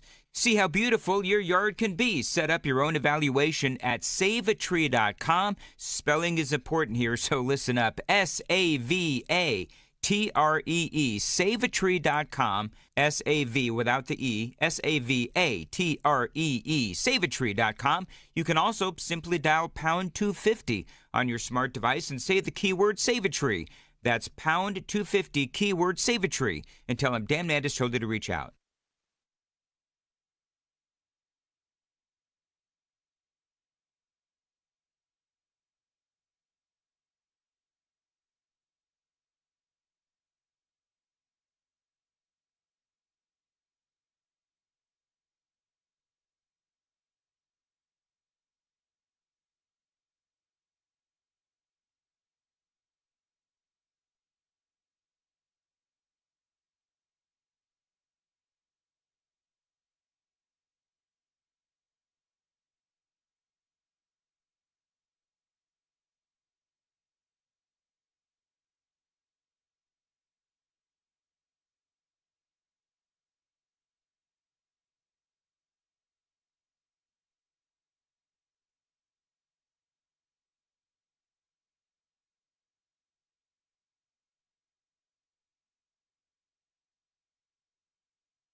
Biggest trouble spot right now appears to be in Belmont. There's a crash on I-440, the westbound off-ramp to 21st Avenue. That's exit 5. The crash blocks the off-ramp left lane this morning. On 24, the westbound side, it's a crash in Laverne at Old Hickory Boulevard South, exit 62. The HOV lane is blocked. Now, police are saying that the lane is snow-covered, so no drivers are affected right now on that crash on 24 westbound. But the eastbound side at the McMahon Hollow Road overpass, this is Pleasant View, a crash that blocks off the left lane. That one is a flipped-over vehicle, and it's in the median. Be careful there. 40 westbound at 24 downtown exit 211. That's also an accident scene this morning with the left lane blocked. Traffic every 10 minutes every morning on Super Talk 99.7 WTN. Thinking, Joan, man, can you imagine what would happen if your heater went down today? I mean, it is really cold, of course, today. It's going to be cold tomorrow. The key to making sure that your HVAC and your heater stay working on a day like this is maintenance along the way. That's why I'm a Beehive member, and I have been for years. They make sure that your HVAC, your heater, on a day like today, is running at peak efficiency for maximum comfort. Again, that's why I'm a Beehive member, and I have been for years. They're also at Busy Bee always looking for ways to save you money. And here in February, a couple of really quick things. You can get a free air duct cleaning when you buy a new, complete whole home AC from Busy Bee. How about a free air duct cleaning package upgrade? You buy the middle package, you are automatically upgraded to the deluxe. Call them today. Tell them Dan Mandis told you to reach out. This is a great company to partner with. Busy Bee Plumbing, Heating, and Cooling, and their more than satisfied promise. 615-775-7833. 615-775-7833. BusyBeeHVAC.com.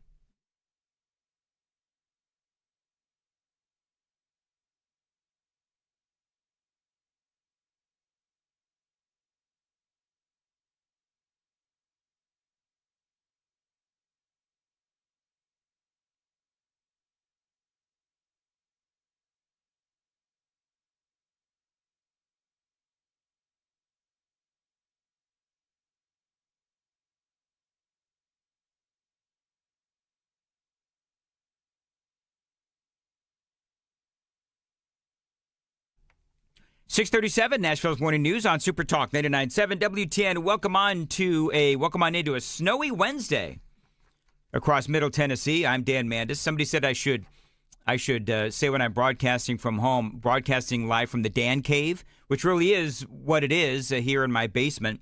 Joan Jones is broadcasting from her home in Manchester. KGB is manning the controls in the studio, and there is a lot of snow, and the roads are a mess. Stay home if you possibly can, and we've got your next traffic report coming up at 6:45 here on WTN.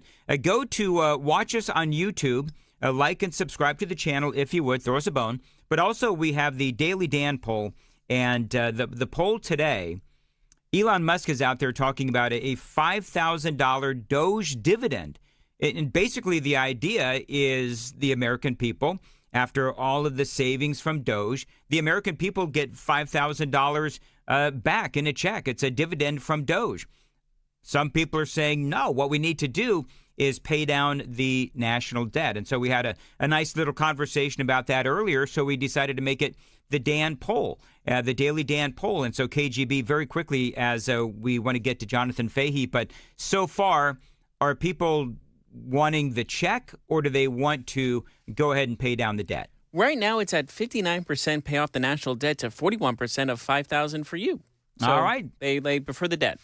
All right, very good. Jonathan Fahy joining us on Super Talk 99.7 WTN. Jonathan, always great to have you on. Of course, you formerly of Trump administration number one, where you were a Deputy Assistant Secretary of the U.S. Department of Homeland Security, and among many other things as well, including performing the duties of ICE as well. So you're more than qualified to talk about a number of different things here on the program today. One of the things that I thought was interesting, and I did discuss this right before we went to the bottom of the hour news, is this thought that Donald Trump, what he wants to do is he has signed an executive order, and he wants to rein in independent agencies. He wants to basically seize these independent agencies and bring them under control of the executive branch in the White House. What this ultimately would do is make him the most powerful president ever. I mean, what do you think about this?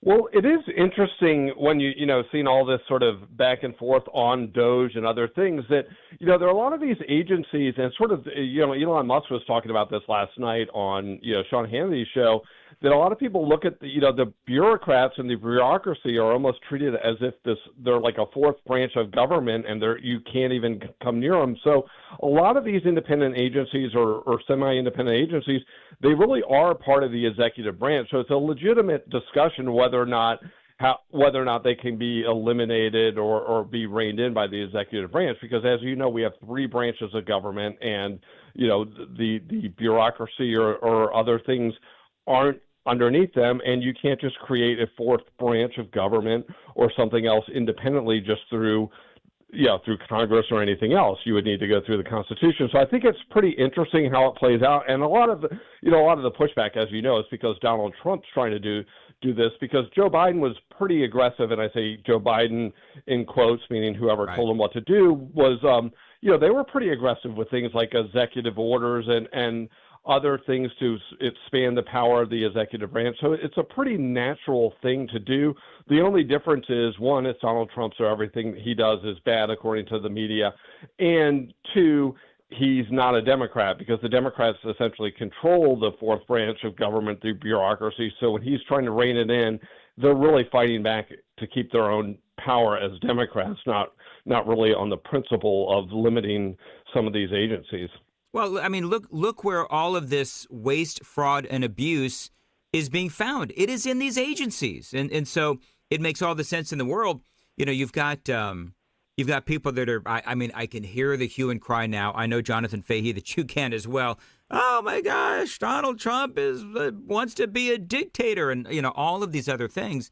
Well, you could also say that these agencies, and I think you just kind of hit on this. These bureaucracies in these agencies, they kind of act like dictators themselves. You're exactly right, and they act like they are the ones in charge, and the political people just come and go, and they shouldn't be allowed to disrupt what they do. And some of them legitimately think what they're doing is so important, and these political people don't know what they're doing.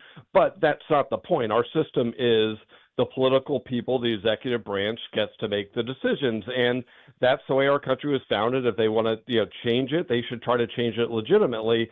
But yeah, it is funny to watch, and also, if you look back in history, and I can't say this for certain, but it seems like an odd move for a dictator to try to shrink the size of the government, right? You would think the dictator would be trying to enlarge the government, make this bigger, make that bigger, to bring more and more things under control, as opposed to saying, I want to cut the money and give it back to you, the taxpayers, or pay off the debt for the stuff the people that got here before me spent, because this is money that was spent by Biden, and he's just trying to pay it off. But the Democrats should be thanking him for it, because the sacrifice is being made now for the spending that was done earlier. It's like, wow, they should be thanking him for this.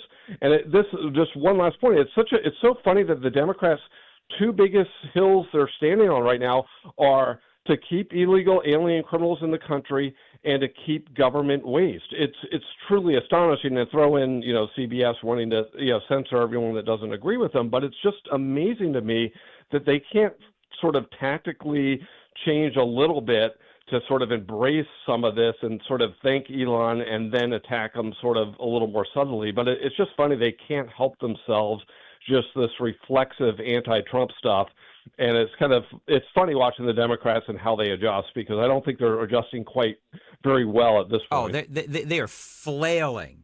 And maybe we can get into this a little bit as we go to the traffic report, coming back from the traffic. But the Democrats' reactions to all of this is just ridiculous, and we're going to talk about a number of more things with Jonathan Fahy coming up here on WTN. A very busy day, though, out on the roadways. It's 6:45. Time to check the roads on WTN.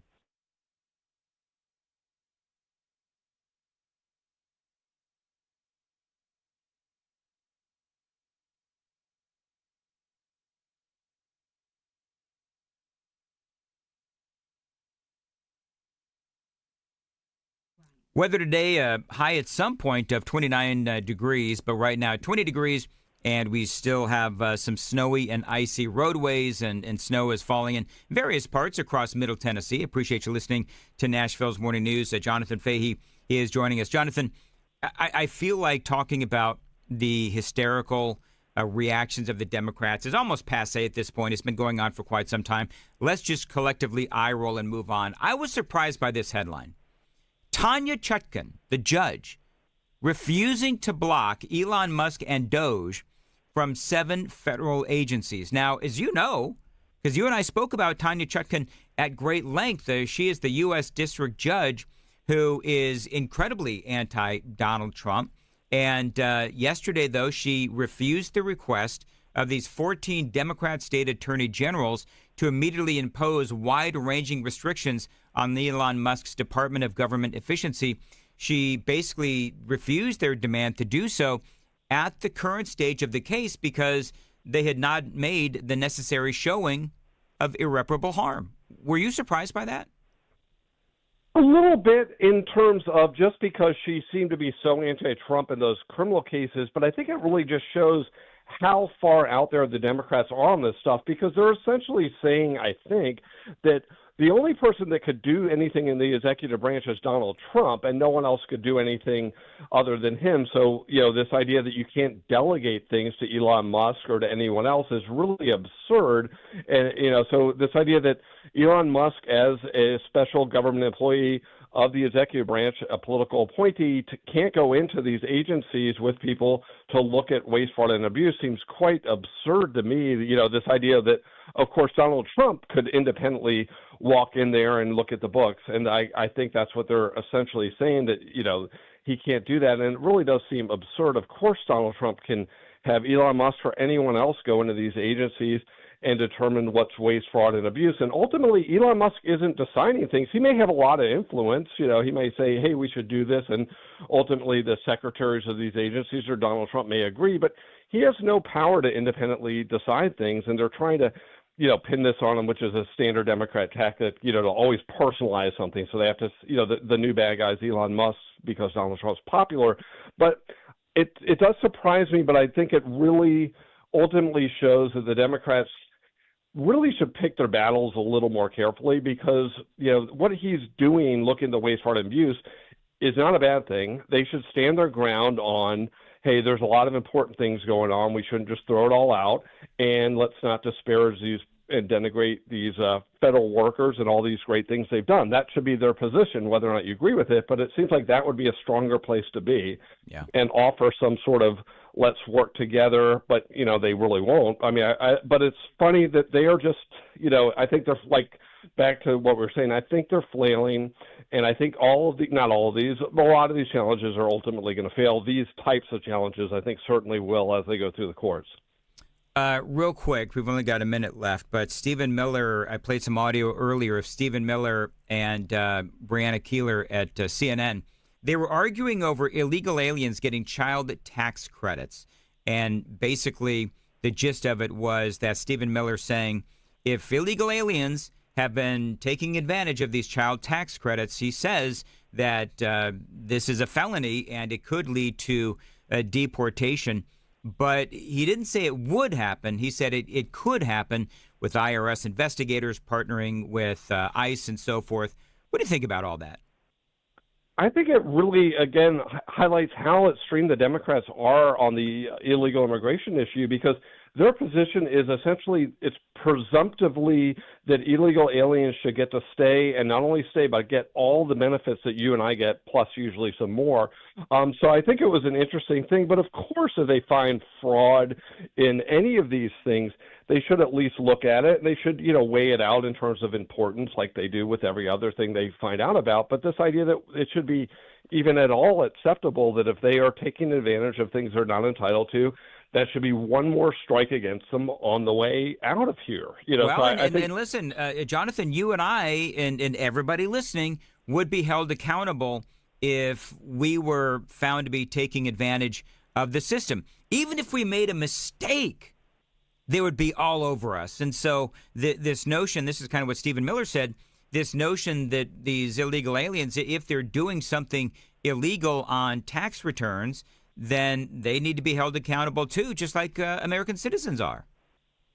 Yeah, exactly right. And I think Stephen, what he was talking about was like this idea that they should have this broad immunity for everything they do here is pretty astonishing. And, I thought that exchange was quite interesting because it's like he's the one person that the media, I think, fears trying to tangle with on TV because he just, they can't keep up with him, and it's really entertaining to watch, and he doesn't give an inch, and he shouldn't. But yeah, it does show where the Democrats are, and, they're fighting to keep the criminals in this country. Of course, people that commit, smaller crimes, they're going to fight fight to the end to keep them in the country. Yeah, you know what? They'll take it easy on the actual criminals, but they'll accuse Donald Trump of being a criminal. It is unbelievable. Jonathan, I've got 30 seconds left. Doge dividend checks, $5,000. Do you think the American people should get $5,000 back, or should we use that money to pay down the national debt? I like the idea of getting money back because it makes people feel like they're getting something out of the sacrifices being made. I know they are, in fact, when the debt's being paid down, but I do like the idea it might incentive people to stay on board, but I guess your polling isn't quite showing that. And the other thing is, that money does go out in the economy and presumably, stimulates, buying goods and services. But it's an interesting question, and I don't think it's a bad idea. And I love the fact that Elon Musk and Donald Trump will consider new ideas that none of us have been thinking about, or at least I haven't been thinking about. So overall, I think it's a great idea. Either one is good for the country, but I like the idea. I think they cut the checks right before the midterm elections. Yeah, that would be great to say, hey, you sacrifice as American citizens with all these cuts, you're going to get something for that sacrifice. I think it would be a great message. All right. Thank you, Jonathan. As always, Jonathan Fahy, Dan Mandis here on Super Talk 99.7 WTN. Take the Daily Dan poll. That is the Daily Dan poll question. You want $5,000 from Doge, or do you want to pay down the national debt? Coming up at 7 o'clock, it's Joan Jones in the news. Joan. Well, the snow is tapering off now. What's left behind for us in the mid-state? Also, we have an update on the Kash Patel nomination to tell you about. Those stories coming up at 7 o'clock on Super Talk 99.7 WTN. Thank you, Joan. At 6:52. Guys, if you're feeling tired, motivation just isn't there, maybe some weight gain and muscle loss, well, these could all be signs of low testosterone.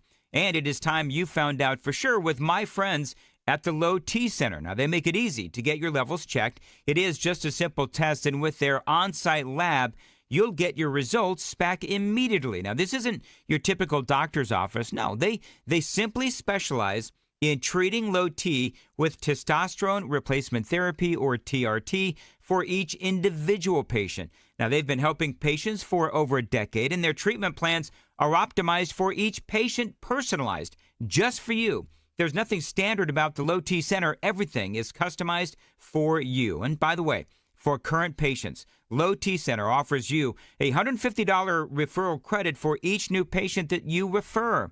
And at Low T Center, you can also get your health evaluated for treatment with prescription GLP-1 weight loss medications. So get back to your best. Go to lowtcenter.com and book your appointment today. That's lowtcenter.com. Low T Center, reinventing men's healthcare.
6:57, Nashville's Morning News on Super Talk 99.7 WTN.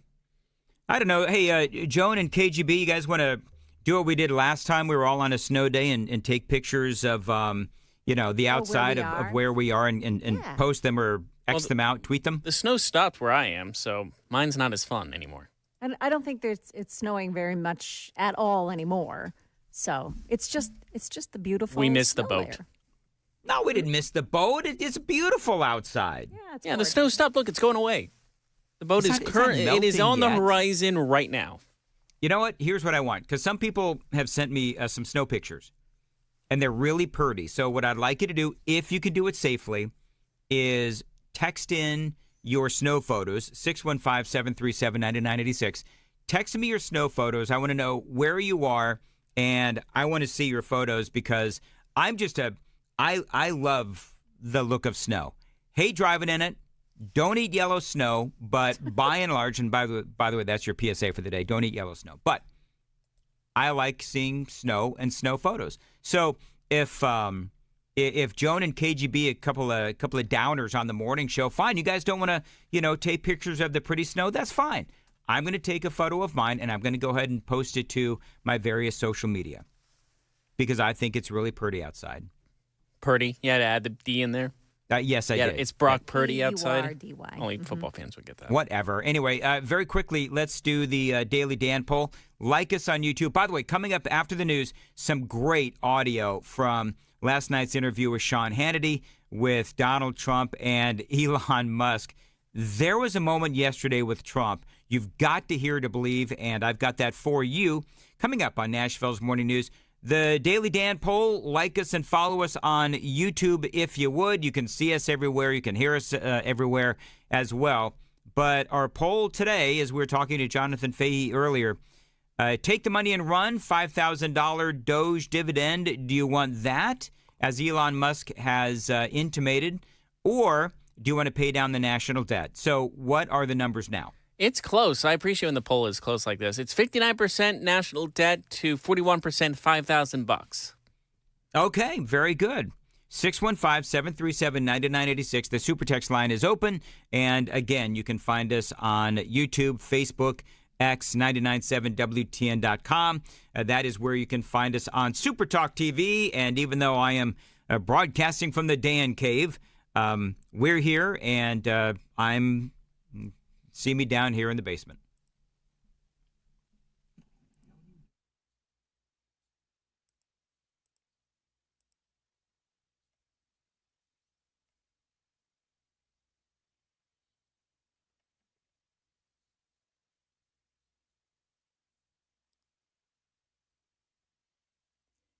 Good morning, 7 o'clock now. I'm Joan Jones with your top stories. Road conditions are varied this morning with road temperatures in the teens and the low 20s. So if you do hit a road that hasn't yet been treated, you could well be driving on ice. Not all the roads have been treated yet or cleared, so it's kind of hit or miss, especially on those back roads. Main roads seem to be doing well, but as we're seeing, some tractor-trailer trucks have ended up getting stuck on exit ramps. They're pretty slippery this morning. Overpasses, also trouble spots as well. And TDOT admits that, yes, there are going to be pothole issues after the snow is gone. TDOT says the best way to report tire killers is by using Nashville Hub for Nashville roads. And you can report potholes on state roads to the state. TDOT says they'll work on them as quickly as they can. The city of Clarksville reported more than 50 car crashes as the snow was beginning to fall last night. The city is asking people to stay off the slippery roads until crews can treat them this morning. Also in Clarksville, police are searching for a woman who opened fire on a group of people, injuring 3, including a 3-year-old girl. Laviavia Wilson is accused of shooting the toddler in the hand, while a 44-year-old man suffered a critical injury to his abdomen. Another man was grazed with a bullet. Tennessee lawmakers are considering a bill that would ban the delivery of abortion-inducing drugs into the state. Anyone caught mailing or delivering those drugs to a Tennessee resident would face a $5 million fine for the death of an unborn child. Looks like the legislature will take up that bill sometime next week. The Senate has confirmed Howard Lutnick as Commerce Secretary, putting in place a staunch supporter of President Trump's hardline trade policies. Lutnick was the CEO at investment firm Cantor Fitzgerald. He was confirmed by a 51-45 vote. Lutnick will manage President Trump's aggressive plans to impose import taxes on U.S. trading partners, which Trump views as a versatile economic tool. At his confirmation hearing last month, Lutnick dismissed as nonsense the idea that tariffs contribute to inflation. When it looks like Kash Patel is on his way to become the director of the FBI, the GOP-led Senate broke the filibuster on his nomination yesterday with a 48-45 vote. A handful of senators chose not to vote. Lawmakers now have limited time to debate that nomination before a final confirmation vote, which should happen tomorrow. He'll need a simple majority to be confirmed. So far, all of Trump's second-term nominees have prevailed, although some of them prevailed on some very narrow margins. And we're learning that NASCAR announcing Kyle Busch will return to Nashville in May to take part in the Rackley Roofing 200 NASCAR Craftsman Truck Series race at Nashville Superspeedway.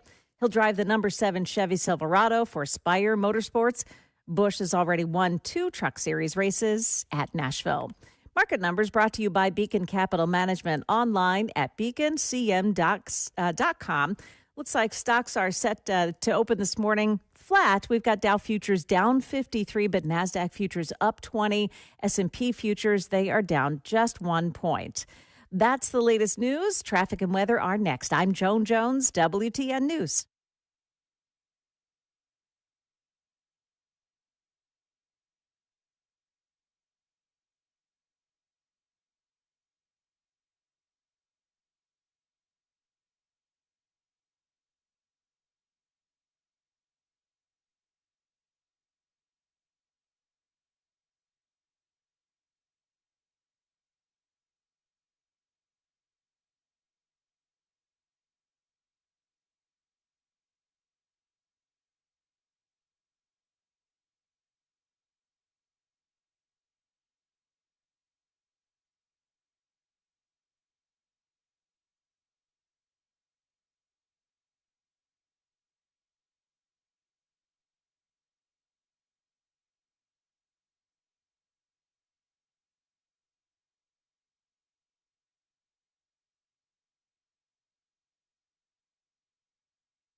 '24, the westbound lanes in Woodbine after I-440 exit 53. There's an accident and it's blocking the right shoulder this morning. A crash in Lebanon on Highway 109 southbound at Kellis Road.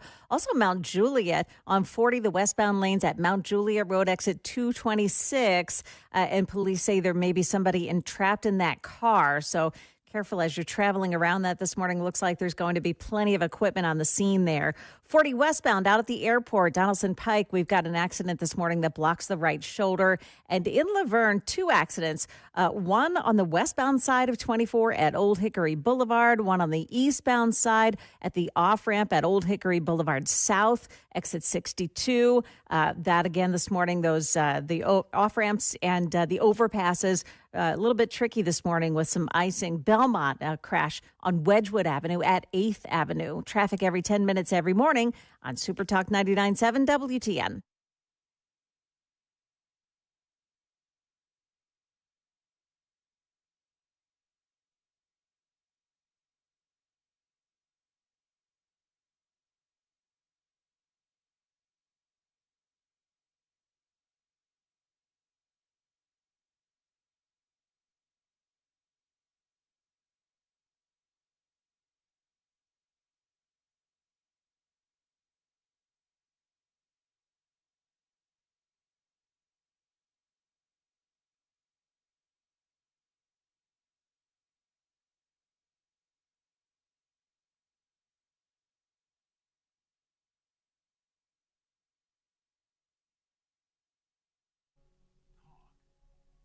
7:07, Nashville's Morning News on Super Talk 99.7 WTN. And welcome on in for a Wednesday. Of course, every Wednesday at this time, we do Wednesdays with Wilson. Brian Wilson joining us from bucolic, Watertown. Brian, how are you? I'm looking at about an inch and a half of snow here. Very good. Well, Cabana Wife sent me a photo, a very tragic photo of your swimming pool surrounded by snow. And mine is too. Yeah, I know. And the two swans are frozen in place. So I'm sure that they are. And Brian, you live in Watertown, and does the entire town of Watertown feel the ire of the rest of Wilson County? Because once all of this snow is melted, the kids will still be on delay because the roads in Watertown are still messed up. You know, I heard that the other day. I heard people say that, okay, it might be okay in Lebanon. They got the roads cleared there. It might be okay in Mount Juliet. But because the Wilson County kids are in a more rural setting, and people out here in Watertown are in a more rural setting, that they sometimes give the entire county the day off simply because of Wilson County. So the kids in Lebanon and Juliet owe the kids in Watertown, I think, a debt of gratitude. Yeah, but the parents are pissed, so there is that as well. But listen, we love our listeners and our friends in Watertown. No hate thrown your way. So, Brian, let's get to business and issues. So I don't know if you saw this yesterday. I know you filled in for Chris, but I don't know if you saw this, heard this yesterday, but I think it was in the afternoon when $520 million for a consultant on the environment in Africa. $25 million to promote biodiversity, conservation, and promote licit livelihoods by developing... This is a 90-second montage that I had to tighten up as Donald Trump is talking about all the waste. Johns Hopkins, great place to research and drive social and behavior change in Uganda. $10 million for Mozambique voluntary medical male circumcisions. $10 million for circumcisions in another country. $2.3 million. So it just goes on and on. You get the idea. Now, last night on Sean Hannity's show there on Fox News, they were talking about Doge, and they were talking about, and I thought this was really a great way to put it, because Elon Musk and Donald Trump, they're talking about what they're doing, and they talk about the fact that they're looking to save money, and it's obviously about not only competence but also caring about the American people. But that's caring. No, it's not even the art of the deal. It's caring. He uses the word. It's caring. Yeah. It's a certain competence, but I think it's more caring than competence. If you add either ingredient, either competence or caring, you'll get a better outcome. But it stands to reason that if you don't have competence, you don't have caring, you're going to get a terrible deal. And the problem is that the American taxpayers have been getting a terrible deal because look at the last administration. Can any reasonable person say that the last administration was either competent or caring? But they lied to us and said that Joe didn't have a cognitive decline. They fully lied. They said the borders were closed. They said that the borders were secure. They said that, they said Obamacare would save. They flat out lied. It flat out lied. I love, Brian, this notion that it's going to take competence and caring about the American people. Yeah, I love it. I love that as well. You know, I watched that interview. I was real interested to see the interview with Trump and Musk on Sean Hannity last night. And the thing I walked away with is these guys like each other. Yes. Everybody's trying to suggest that they won't last forever. Trump will get tired of him.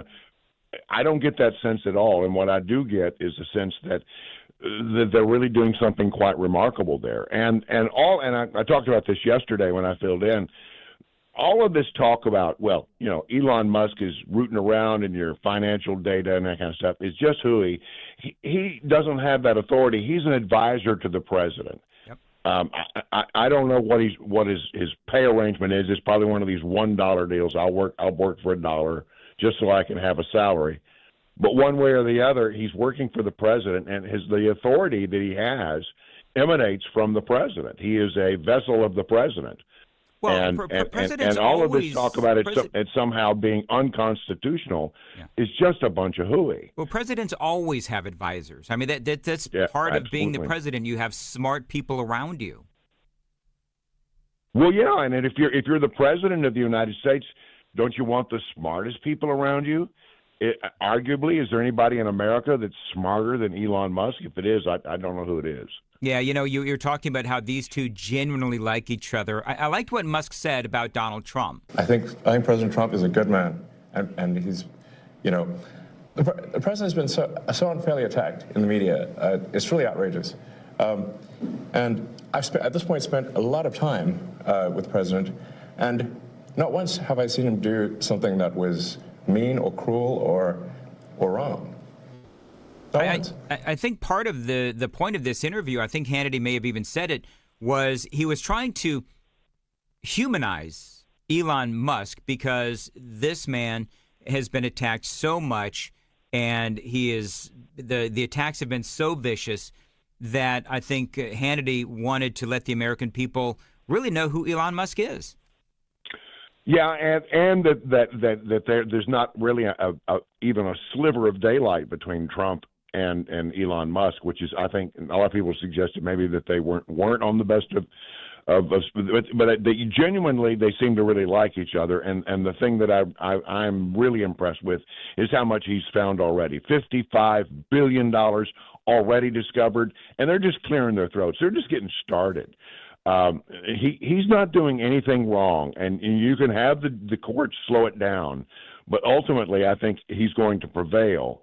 And I'm thrilled at what's going on there. I think it's phenomenal, and I think we are quite blessed in this country that Elon Musk, with all the things he has on his plate, wants to do this. And I think America will be a better place because of it. We're getting rid of all of the waste and the fraud and the abuse, or we're sure going to get a good notch out of it. He says he thinks he can save $1 trillion. Well, that's real money. That is real serious money. Absolutely real money. All right, so Brian, as you know, every day we do the Daily Dan poll. You watch us on YouTube and like and subscribe, and we do the Daily Dan poll. Today's poll question is, because Elon Musk is out there, and there's a story about how somebody was talking about a $5,000 Doge dividend. Elon seemed amenable to the idea, said he was going to talk to the president about it. And so when we spoke about this morning, some folks said, no, what we should do is pay down that debt. And so the Daily Dan poll question is, would you rather have the $5,000 Doge dividend, or would you rather have the government pay down that debt? I'm going to ask your opinion on that, Brian. Coming up next, it is 7:15. Time to check the roads on WTN.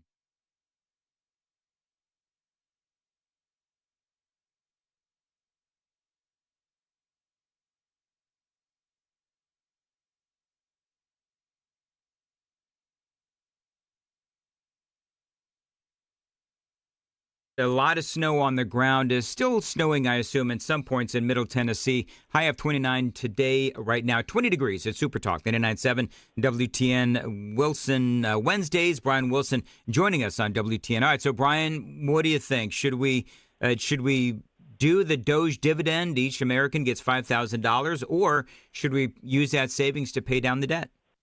Well, I think that the thing to do would be pay down the debt. I mean, it's an interesting idea. It's our money, and all of a sudden we found that it's being abused, and so we got this extra pot of money. Why don't we give it back? But boy, I think if we could really knock down the national debt by a significant amount of money, that's where it ought to go. I really do believe that we need to do it in that direction. However, there is no underestimating how excited people will get over $5,000, and it's going to be pretty tempting to do something like that. Well, I've said a couple of times, but I don't think it's the right thing to do. And if we were trying to save money, let's save some money. Well, and the thing that I had said earlier is, you know what? If you're going to do that, do it right before the midterm elections. I mean, politically cynical, I understand, but that's how you win elections. Yep. Look, he's doing great. This is going about as well as anybody could expect. A hiccup here and a hiccup there, sure, but I mean the grand thing I'm taking away from all this. Excuse me, I got a little frog in my throat. The grand thing I'm taking away is that he's really winning a lot. I mean, he's getting all of his cabinet people. He's getting Elon Musk to just get rid of waste, fraud, and abuse. He's got the Democrats a day late and $1 short on everything, because as soon as they react to something, he's on to something else. and they're in a tizzy, and they're in disarray. So, as I look at it, I mean, I'm going to give him like a 95. I think it's going pretty well. Oh, I think absolutely an A+. And in that interview last night with Hannity, and I've got some more audio on that coming up, but I do believe that Hannity succeeded in making Elon look like a normal, everyday person. Yeah. I mean, Elon is a lot more normal, in my opinion, than a Nancy Pelosi or Chuck Schumer. No doubt, and also you notice that Trump's, when he's interacting with him, seems like he's not as on as he normally would be if it's just him. Mm-hmm. I just thought that there was, between those two, there was a chemistry, and you can tell a genuine friendship, and maybe admiration one for the other. And I just think it's going to be really great to have him in there, and I think at the end of the day, we're going to be really glad Elon Musk and his little group of nerd geeks is over there are getting it done. We're going to owe them a debt of gratitude. The nerd army, the geek army. I think part of what is drawing Brian, Elon Musk and Donald Trump so close is the fact that they're both experiencing the same thing, which is hatred from the left, hatred from the media, and all these folks who are infected with Trump derangement syndrome. Elon actually spoke about that last night with Sean Hannity. Trump derangement syndrome. And I didn't, you don't realize how real this is until you can't reason with people. So I was at a friend's birthday party in LA, just a birthday dinner, and it was like a nice, quiet dinner, and everyone was behaving normally. And I happened to mention, this is before the election, like a month or two before, I happened to mention the president's name, and it was like they got shot with a dart in the jugular that contained like methamphetamine and rabies. Okay, and they're like, and I'm like, what is wrong, guys? You can't have a normal conversation. Yeah. And it's like they become completely irrational. He has no idea, but if you're friends with him, you pay a price. So I think part, Brian, of what's going on is, when you have a common enemy that draws people closer, that might be part of what's going on with Elon and Trump. Yeah, they both know exactly what it's like to take slings and arrows, don't they? And here's the great thing: you're looking at two men who just don't give a rip. Yep, they don't have to. That's exactly right. That's exactly I right. mean, when you're the richest man in the world, do you really have to worry about stuff like that? I don't think so. Well, and what I like, and part of what Donald Trump, and we'll end it on this, but part of what Trump spoke about was that Elon has a lot of stuff going on. He doesn't need this, but he's doing this because, yes, he's competent, but he also cares. So, Brian, anything else on your mind real quick before we say goodbye for today? No, I'm going to go and make sure we have enough bread and milk to survive the onslaught of Snowmageddon. February's Snowmageddon this year. Yes. All right, Brian, have a great rest of the day. Brian all right, man. Wilson Talk to you later. Bye-bye. All right, Super Talk 99.7, WTN. Dan Mandis here. And, somebody asked me the other day, do you know how many devices the average home has connected to their Wi-Fi network? And I'll be honest, it was way more than I thought. Now, I went home, here at home, and I counted how many connected devices I own. It is way more than a dozen. It is like 18, all to keep me connected to my streaming, our gaming, all of our interneting, and of course, here I am now broadcasting from home in the middle of Snowmageddon. Now, Xfinity knows that the number of devices we have connected to our internet is growing by the year, and that is why they engineered their gateways to handle not dozens, but hundreds of connected devices, and it gets better every single day. Now through March 23rd, get 150 megabit Xfinity Internet for $35 a month for 1 year with no annual contract. Plus, get free Wi-Fi equipment included. Make sure your home Wi-Fi can handle everything that you throw at it and then some. Find them online anytime, Xfinity.com. Call them at 1-800-XFINITY. That's 1-800-XFINITY. Or, of course, you can drop into a store anytime. Restrictions apply. Requires paperless billing and auto pay with stored bank account. Taxes and fees extra after promo. Regular rates apply. Actual speeds vary. It is 7:21 on Nashville's Morning News on Super Talk 99.7. Joan Jones is standing by for the news at 7. Joan, for whatever reason, I almost said you're in the dust-encrusted news corner, but of course, that is me in my dust-encrusted Dan cave. There's a little less dust here at home than there is at work. That's for sure. I sense, Joan, that you are somebody that keeps the dust at bay. Yeah, I do a little of that. Yeah. Yes. I picture you as more Felix Unger than Oscar Madison. Oh, yeah. It's not quite that bad. My husband will tell you that for sure. Yeah. All right, go ahead. What's coming up? Yeah, there's no more accumulation coming, but now comes the tough part, the freezing temperatures. And also the governor's tour of Clarksville yesterday, why he's not committed to resources just yet. Those stories coming up at 7:30 on Super Talk 99.7 WTN.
Dan Matt here for my friends at Zero Res. You know, I used to worry about the chemicals that carpet cleaning companies used on my carpets. That is why I switched to Zero Res years ago. Now, they clean your carpets with powered water, no harsh chemicals, no soap, and no residue. It is safe for my kids and pets. It's also safe for your kids and pets as well. That is why I use Zero Res, and you need to switch today. Now, the science behind Zero Res and their water cleaning agents is much healthier than those soaps and detergents that those other carpet cleaning companies use. That is the Zero Res difference, and that's why I've been a customer for years. Now, using Zero Res will also help with smelly carpet and your allergies as well. And right now, a great deal exclusively from my friends at Zero Res for the month of February. 3 rooms of carpets cleaned for only $109. Again, 3 rooms of carpets cleaned for only $109. You also get $50 off of air duct cleaning.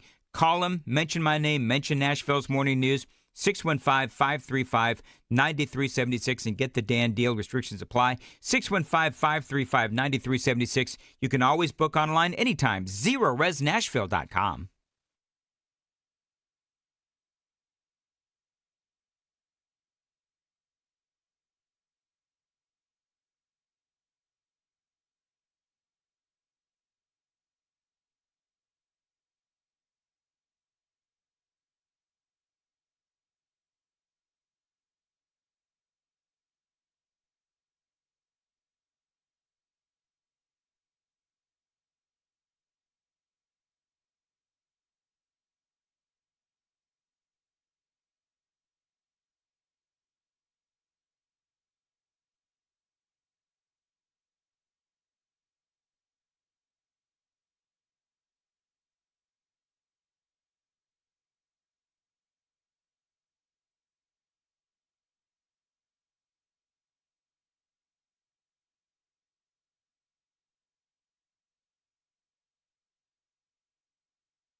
729, Nashville's Morning News on Super Talk 99.7 WTN. Did you hear what Chuck Schumer said about that crash landing in Toronto last couple of days? No. Unbelievably. They call it the upside-down Delta plane. And Schumer, of course, nobody was amazing. I don't know if you saw the video, but nobody killed in this plane crash. But Chuck Schumer, of course, is politicizing it nonetheless. We've got details on that. Also, something you may not know about the airline that was flying this plane. It is all straight ahead on Super Talk 99.7 WTN. News with Joan Jones is right now.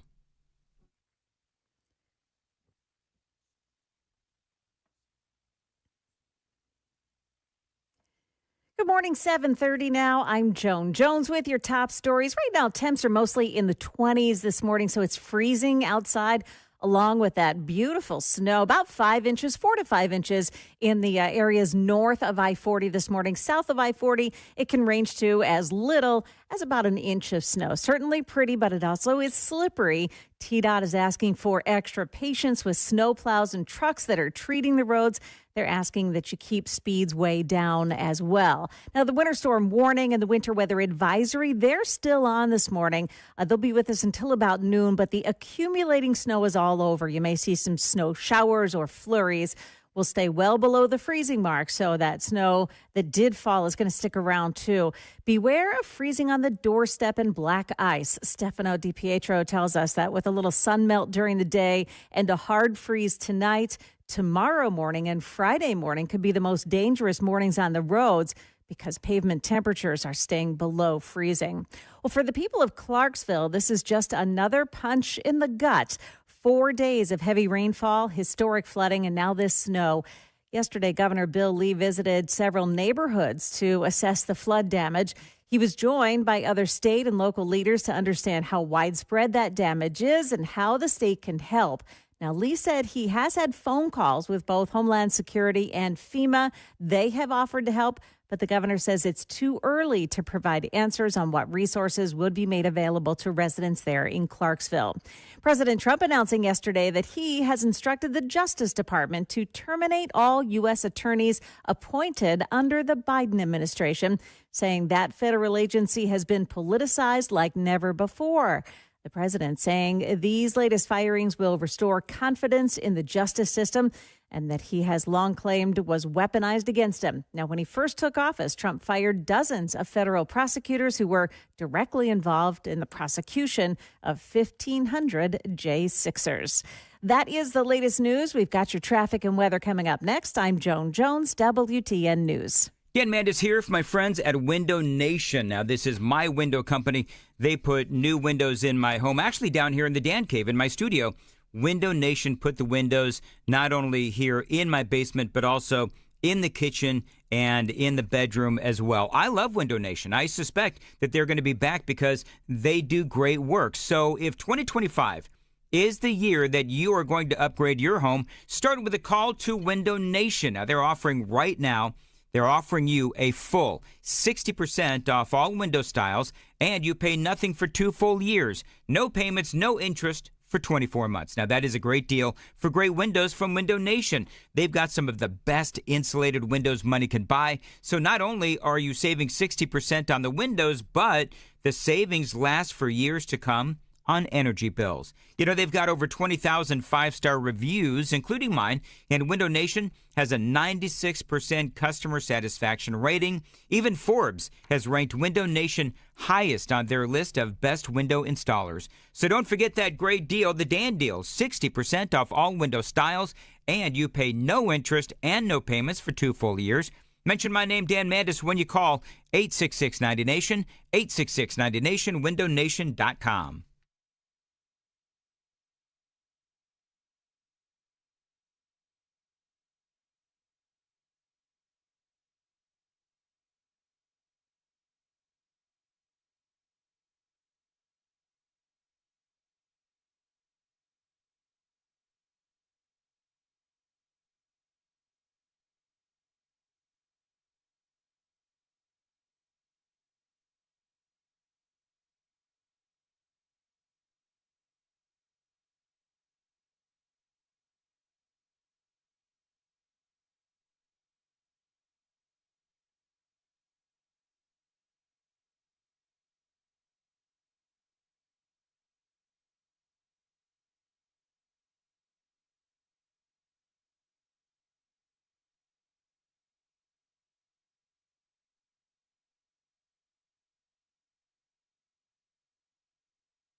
So there is a vehicle off the road this morning. In fact, it's multiple vehicles off the road on Sparta Pike at Taylor Road this morning. This is in the Pruitt Hill area of Watertown. Lots of traffic trouble in that spot. So obviously there's probably some patches of ice in that area. Good place to avoid. Again, it's Sparta Pike at Taylor Road in Watertown. Also, a crash reported in Whites Creek. That's on 24, the eastbound side before Old Hickory Boulevard. Same thing in Laverne, the eastbound side of 24, the off-ramp to Old Hickory Boulevard. Crash there. The off-ramp is partially blocked off. And then you've got a crash, too, in the HOV lane, same area of Laverne at 24 westbound. And in Woodbine this morning, 24 westbound, just past I-440, an accident there is blocking off the right shoulder. Traffic every 10 minutes every morning on Super Talk 99.7 WTN. Think of Jones, 736 on Nashville's Morning News. Friends, you've probably been looking for cars, and you see the words buy here, pay here, and it makes you think, this is not necessarily some place I want to go. And I do understand that. Most of these dealers actually have pretty bad reputations. Well, I'm here to tell you there is one place you can go. Nolensville Road Auto Mart. Now, they're different for a few simple reasons. Number one is they've been doing business here in Nashville for 61 years. This is not some fly-by-night company. No, 61 years here in Nashville. That's number one. Number two, they're Nashville natives that only sell clean title cars under $12,000. Now, if you're new to town and you need a place that you can trust, well, you can trust these folks. If you need a first car for a 16-year-old, they can help you out with that as well. Now, you don't need to take my word for it. The Google reviews are excellent, and that's saying something for a car dealership. One location on Nolensville Road, close to Thompson Lane. They'll get you in and out in an hour or less. And the best part, they're the oldest buy here, pay here in Nashville. And they work with your own financing if you have it. So flexibility, transparency, and honesty, that is why I recommend Nolensville Road Auto Mart. That's Nolensville Road Auto Mart. You can find them online. It is automartcars.com. That is automartcars.com.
All right. 7:38, Nashville's Morning News on Super Talk 99.7 WTN. Dan Mann is here along with KGB in the studio and Joan Jones as well. Joan, so we were talking earlier about this plane crash in Toronto. Yeah. And just, if you've seen the video, it is crazy. The plane is landing and it ends up on fire. I guess at one point it was upside down. I mean, just a crazy, crazy story and amazing. And thank the Lord that nobody was killed. And again, this is in Toronto. So leave it to the Democrats. Leave it to Chuck Schumer. You knew this was going to happen. You knew this was going to come, where they somehow managed to blame Donald Trump, which is exactly what they did. And this is what it sounded like on Fox News with Caroline Levitt. But here's what Chuck Schumer said. He said, quote, to those asking whether it matters that the plane's destination was in Canada, the flight took off from Minneapolis. The FAA was still responsible for inspecting the aviation equipment, and Trump just let go of FAA safety specialists. We have no idea what caused this crash. We have some video of it coming in for a hard landing, but we don't know if it was a failure of equipment or if it was weather, if it was pilot error, or if it was something else. And yet you get the minority leader in the Senate immediately pointing fingers at the president. Your response?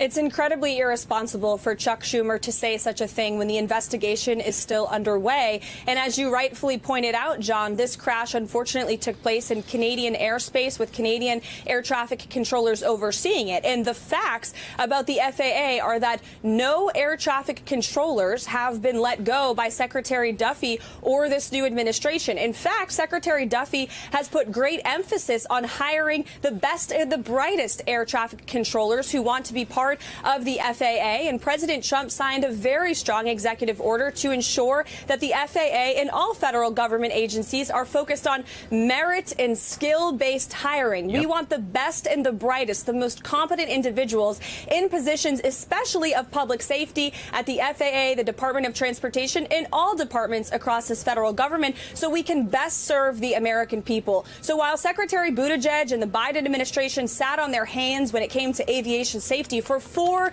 years, this administration is taking it seriously and is actively recruiting the best and the brightest to join this very important field. And you know what they're doing, right? We talked about this earlier in the week, is Duffy, Transportation Secretary Sean Duffy, he's actually openly asking, if you are a company and you can help us with our antiquated air traffic controller equipment, please step forward. Please help us keep people safe. And yes, he said Elon Musk is going to be touring one of our facilities because this is a guy that can build rockets. He could do amazing, incredible things. And one of the things that Sean Duffy pointed out, and this was, I think it was earlier in the week, and I covered it briefly, but there's so much. But one of the things that Pete Buttigieg did was he got on Twitter and he started mouthing off about, the current state of the FAA and about how Donald Trump is firing all of these air traffic controllers and a lot of this nonsense.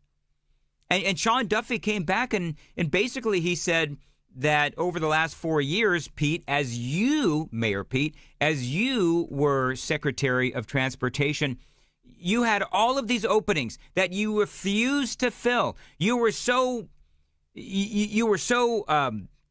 passionate about, diversity and equity and inclusion, and that was your focus, that you didn't hire the people that you needed that could actually do the damn job. And so Sean Duffy, Trump's transportation secretary, totally called him out, and I absolutely loved it. And Buttigieg had nothing to say because he doesn't have anything to say because that whole administration of Joe Biden, they were mired with incompetence. They were mired with DEI, and they didn't fill the roles that they needed to fill because they were focused on DEI.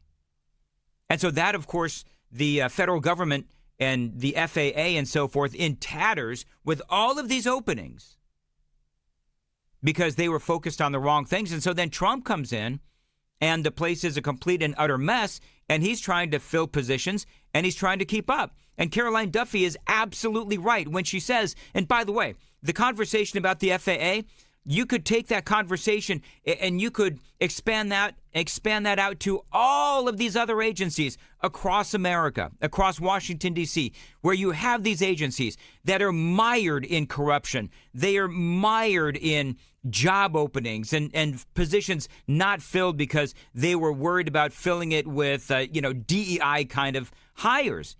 And it is an absolute abomination. And then you have some of these other agencies that have too many people. So the last 4 years under Joe Biden, either they don't have enough people or they have people that are wrong for the job. They were focused on DEI, so they were, check the box kind of hires when it comes to diversity, equity, and inclusion. And it literally can kill Americans. And so for the FAA, Trump and Elon Musk, who is looking at trying to come up with something so that the very antiquated air traffic controller equipment can be updated and upgraded. That's what needs to happen. That's the kind of competency and the kind of skill and the kind of focus that the presidency needs, especially under this administration, when the previous administration had none of that. By the way, did you hear this? So I don't know, Joan, if you've been able to see this, but there's some folks on social media where they're talking about the plane that crashed in Toronto was a Delta flight operated by Endeavor Air. Now, they say that this is a small airline obsessed with all-female unmanned flights. Girls, come on. Leave the saving the world to the men? I don't think so. I don't think so. Live fast, die young, back. So you got all these female pilots, and they're walking around, and they're in the video, and basically the bottom line is that the crews are unmanned, as in no men.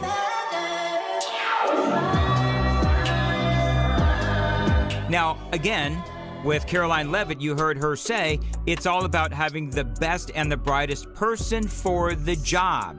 That's what needs to happen now. And I'm watching this. I'll go ahead and repost this. The music's driving me nuts.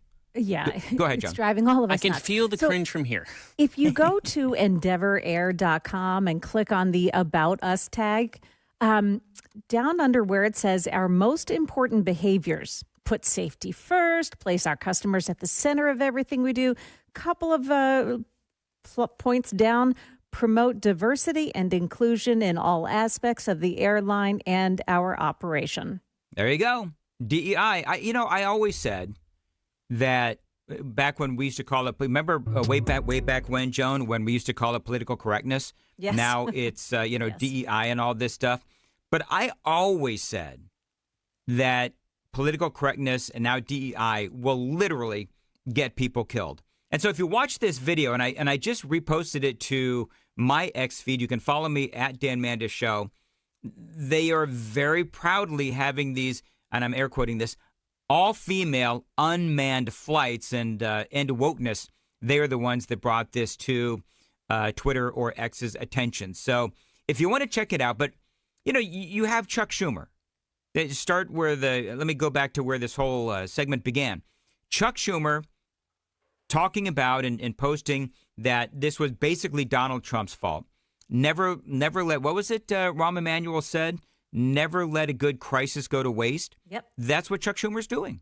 By blaming Donald Trump, even though the man has literally been in a month, and in that month, he is doing everything he possibly can to speed up getting the ranks of air traffic controllers filled, because we have a bunch of openings all across the country. We are short on air traffic controllers. You have Pete Buttigieg, and this has been something that has been going on for a long time. But Trump now, with Trump 2.0, instead of DEI and focusing on that nonsense, he just wants to find air traffic controllers to sit in the damn seats, as opposed to being worried about, female or black or Hispanic or whatever. Just get some air traffic controllers in the seats. That's number one. And number two, update and upgrade the equipment. And that is what Donald Trump is doing. He is really focused on the right things. And I love that. I'm all upset now. You know what? If you want to put the host in a bad mood, start talking about Chuck Schumer. And that is the reaction that you get. But he will win. He will win. I can't do his annoying voice, but you know what I mean. Yeah, no. I totally get it. So, for the Democrats, it was interesting hearing Elon Musk and Donald Trump talking last night on the Sean Hannity show, because you do have the Democrats constantly going out and singing their lame songs and all of that. But the reality is that I don't believe that anybody really cares about what the Democrats are doing. Nobody cares about their histrionics, and certainly Elon Musk doesn't. Do you give a flying rip, number one? Well, I guess we must be over the target or doing something right. If they wouldn't be complaining so much if we weren't doing something useful, I think. But what all we're really trying to do here is restore the will of the people through the president. And what we're finding is that there's an unelected bureaucracy. Speaking of unelected, there's a vast federal bureaucracy that is implacably opposed to the president and the cabinet. And you look at, say, D.C. voting, it's 92% Kamala. Okay, so we're 92% Kamala. That's a lot. And like 92%, that's basically almost everyone. Yep. Yeah. And so if the will of the president is not implemented, and the president is representative of the people, that means the will of the people is not being implemented. And that means we don't live in a democracy, we live in a bureaucracy. And so there you go. That famous line from Elon Musk, we have to live in a democracy, not a bureaucracy. And he is absolutely right. And so we'll continue to cover all of that for you. By the way, Joan, did you hear the big news on Kamala Harris? Have you heard the big news on her this morning? Oh, what's the big news this morning? Oh, there's big news on Kamala Harris. We're going to talk about that straight ahead. Right before the news coming up here on Super Talk 99.7 WTN. Dan Mandis here. You know, my vision has been getting worse for years, and I knew that I needed to make a change. Deciding where to go for vision correction, it can be complicated, and yeah, it does take research. And so I started asking around and looking online, and one name kept coming up, and that is Dr. Jeff Horn at Vision for Life. Now, their reviews online are incredible, with many people sharing life-changing stories about their procedures. Dr. Horn has been selected by his peers as one of the best physicians, one of the best eye surgeons, and one of the top 250 premier cataract surgeons in America. And most recently, he was also voted Nashville's best ophthalmologist, and he's my favorite ophthalmologist as well. After learning all of this and discussing lens replacement therapy, with Dr. Horn, I decided to go with Dr. Horn for my cataract surgery because I got to tell you, I was in a world of hurt with my vision. I knew that I had to take the leap, and I did. And I've been sharing my vision correction surgery with you, and it has been incredible. My only regret, because I can now see 20/20, my only regret is that I didn't do this sooner. Now, friends, if you're suffering from vision issues, I recommend calling Vision for Life, 615-436-2020, 615-436-2020. Find them online, visionforlife.com.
Dan Mendes here, 7:55, and make 2025 the year that you get active again. Listen, friends, if you've been sidelined with chronic back, neck, and knee pain, check out my friends at the Wellness Institute of Nashville and Dr. Kevin Mitchell. Now, I've been a client for over 10 years. I've never felt better. Now, I arrived in Tennessee over a decade ago, and I went through spinal decompression therapy for my chronic back pain, and it really has helped a lot. Every once in a while, I need to have an adjustment. Dr. Mitch does fix me right up. And right now, a great deal. The Wellness Institute of Nashville, they are offering the Big 47 offer in honor of our 47th president. 47% off spinal decompression therapy. Now, they utilize the latest high-tech equipment in their state-of-the-art facility to provide effective, non-surgical solutions. Dr. Mitchell and Dr. Ashley, they are committed to helping you overcome back and knee pain, so call them today at 615-246-5009, 615-246-5009. You can always find them online, painisbad.com, to take advantage of the Big 47 offer of 47% off non-surgical spinal decompression. Find them online, painisbad.com.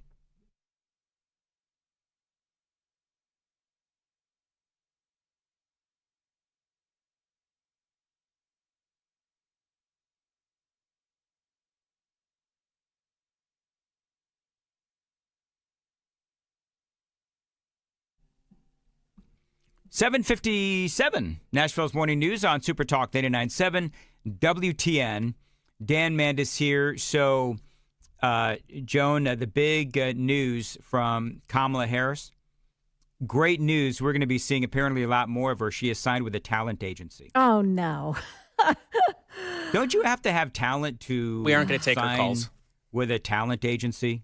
I mean, let's be honest. So, yeah, Kamala Harris has signed on with a Hollywood talent agency. And, you know, this is the headline from The Hill.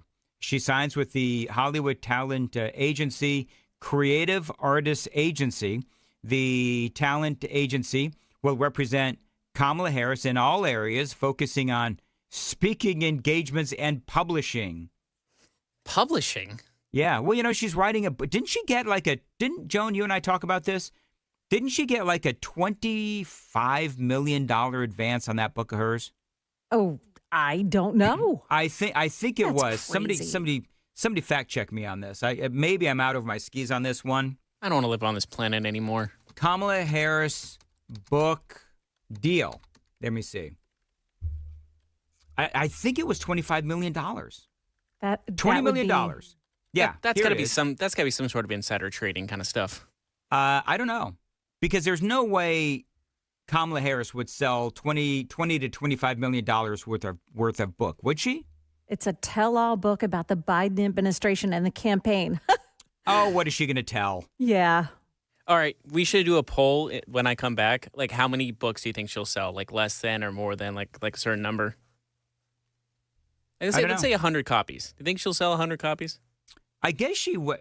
Yeah, she'll sell some copies. Somebody suggested that the title of the book would be Money Laundering. Money Laundering by Kamala Harris. Yeah.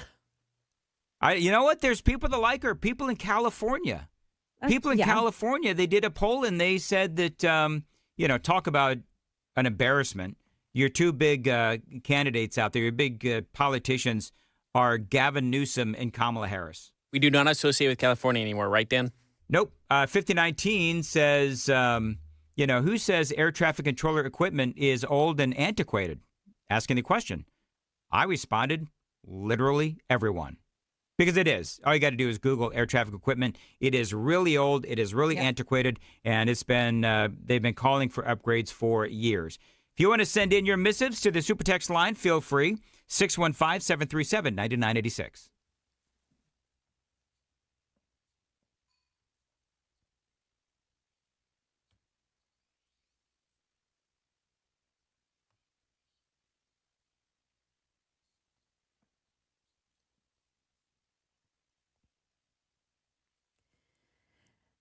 Good morning, now 8 o'clock, and I'm Joan Jones with your top stories. Well, yeah, there's a beautiful layer of snow on the ground this morning, and even though that winter storm watch and winter storm advisory both are still posted for the Nashville area, We're not going to see anything more than a few flurries, maybe some snow showers for now, and nothing accumulating. Channel 4 Stefano DiPietro warning about icing overnight. He says we'll get to a hard freeze on the roads, and that'll cause the most dangerous driving conditions tomorrow.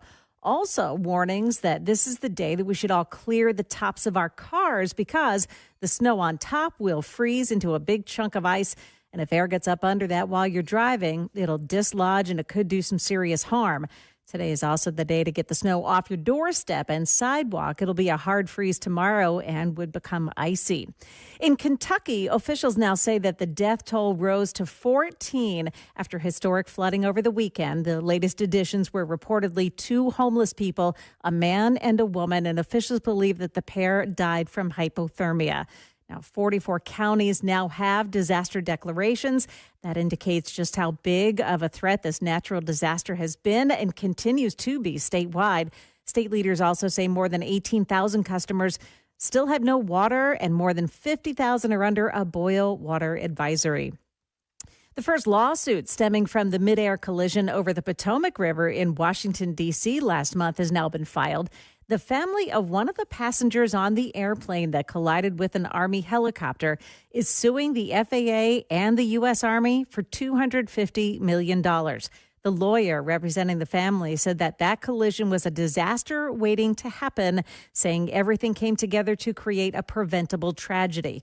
The filings are likely the beginning of a lengthy legal battle stemming from the deadliest aviation incident in the U.S. over the last quarter century, killing all 64 aboard that American Airlines passenger jet and 3 service members in the Black Hawk helicopter on January 29th. Freshly confirmed, HHS Secretary Robert F. Kennedy Jr. says he plans to investigate the childhood vaccine schedule and the use of antidepressant drugs. Kennedy told a meeting of federal health workers at HHS headquarters last night that nothing is off limits. Now, his investigation will look into the timing of and the number of childhood vaccinations and antidepressant medications and whether they are among several possible factors in the nation's problem with chronic disease. The meeting was intended for staff only, but a live stream link was circulated indicating there may be employees embedded at the Department of Health and Human Services that are not positioned to work toward RFK Jr.'s goals. Market numbers now brought to you by Beacon Capital Management, online at beaconcm.com. Wall Street investors are considering this morning's data release on mortgages before the trading day begins here, just in about a half hour. New mortgage applications fell 6% last week. Refis, they fell 7%. The average interest rate for a 30-year fixed-rate mortgage fell just slightly from 6.95% to 6.93%. Stock futures trading a bit lower. The Dow futures down 117, NASDAQ futures minus 28, and the S&P futures are down 12 points this morning. That is the latest news. We've got traffic and weather next. I'm Joan Jones, WTN News.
Glencliff this morning. It's on 24 westbound that we've got 2 left lanes blocked off by a car that got stuck right before Briley Parkway South exit 54. Also, Watertown, there are multiple vehicles off the road along Sparta Pike in the Pruitt Hill area. Great place to avoid. Looks like there may be some icing there. 40 westbound lanes in Bellevue, past Bellevue Highway 70S, exit 196. An accident in that spot. And then you've got I-40 westbound this morning at Donaldson Pike. That's a U-Haul that's off the road there. It is blocking the right lane. And a crash this morning in Antioch, Murfreesboro Pike at Old Hickory Boulevard. Traffic every 10 minutes every morning on Super Talk 99.7 WTN.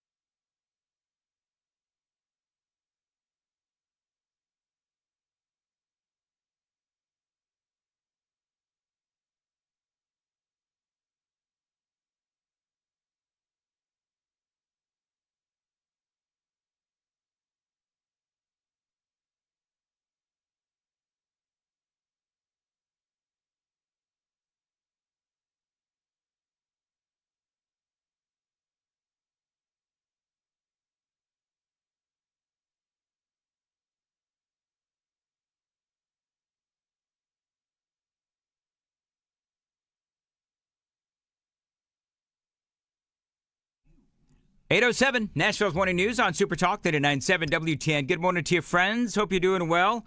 Dan Mendes here, broadcasting from the Dan Cave in Mount Juliet. Yes, my basement. Dan Joan is out in Manchester. KGB is at the studio. And I think from all of our various points, there is no snow falling. Maybe, Joan, with 100,000 watts covering most of the state of Tennessee. Maybe someplace, somewhere, it is still snowing. I don't know, but there is a lot of snow on the ground. Yeah, to the west of us.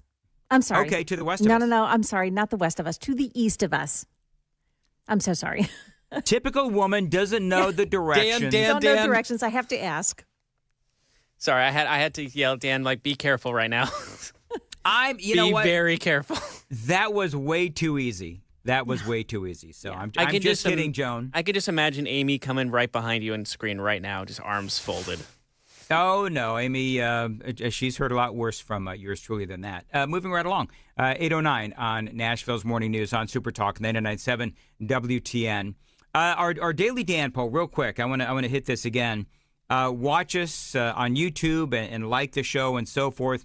And our daily Dan poll today, Elon Musk has been musing, and other folks have as well.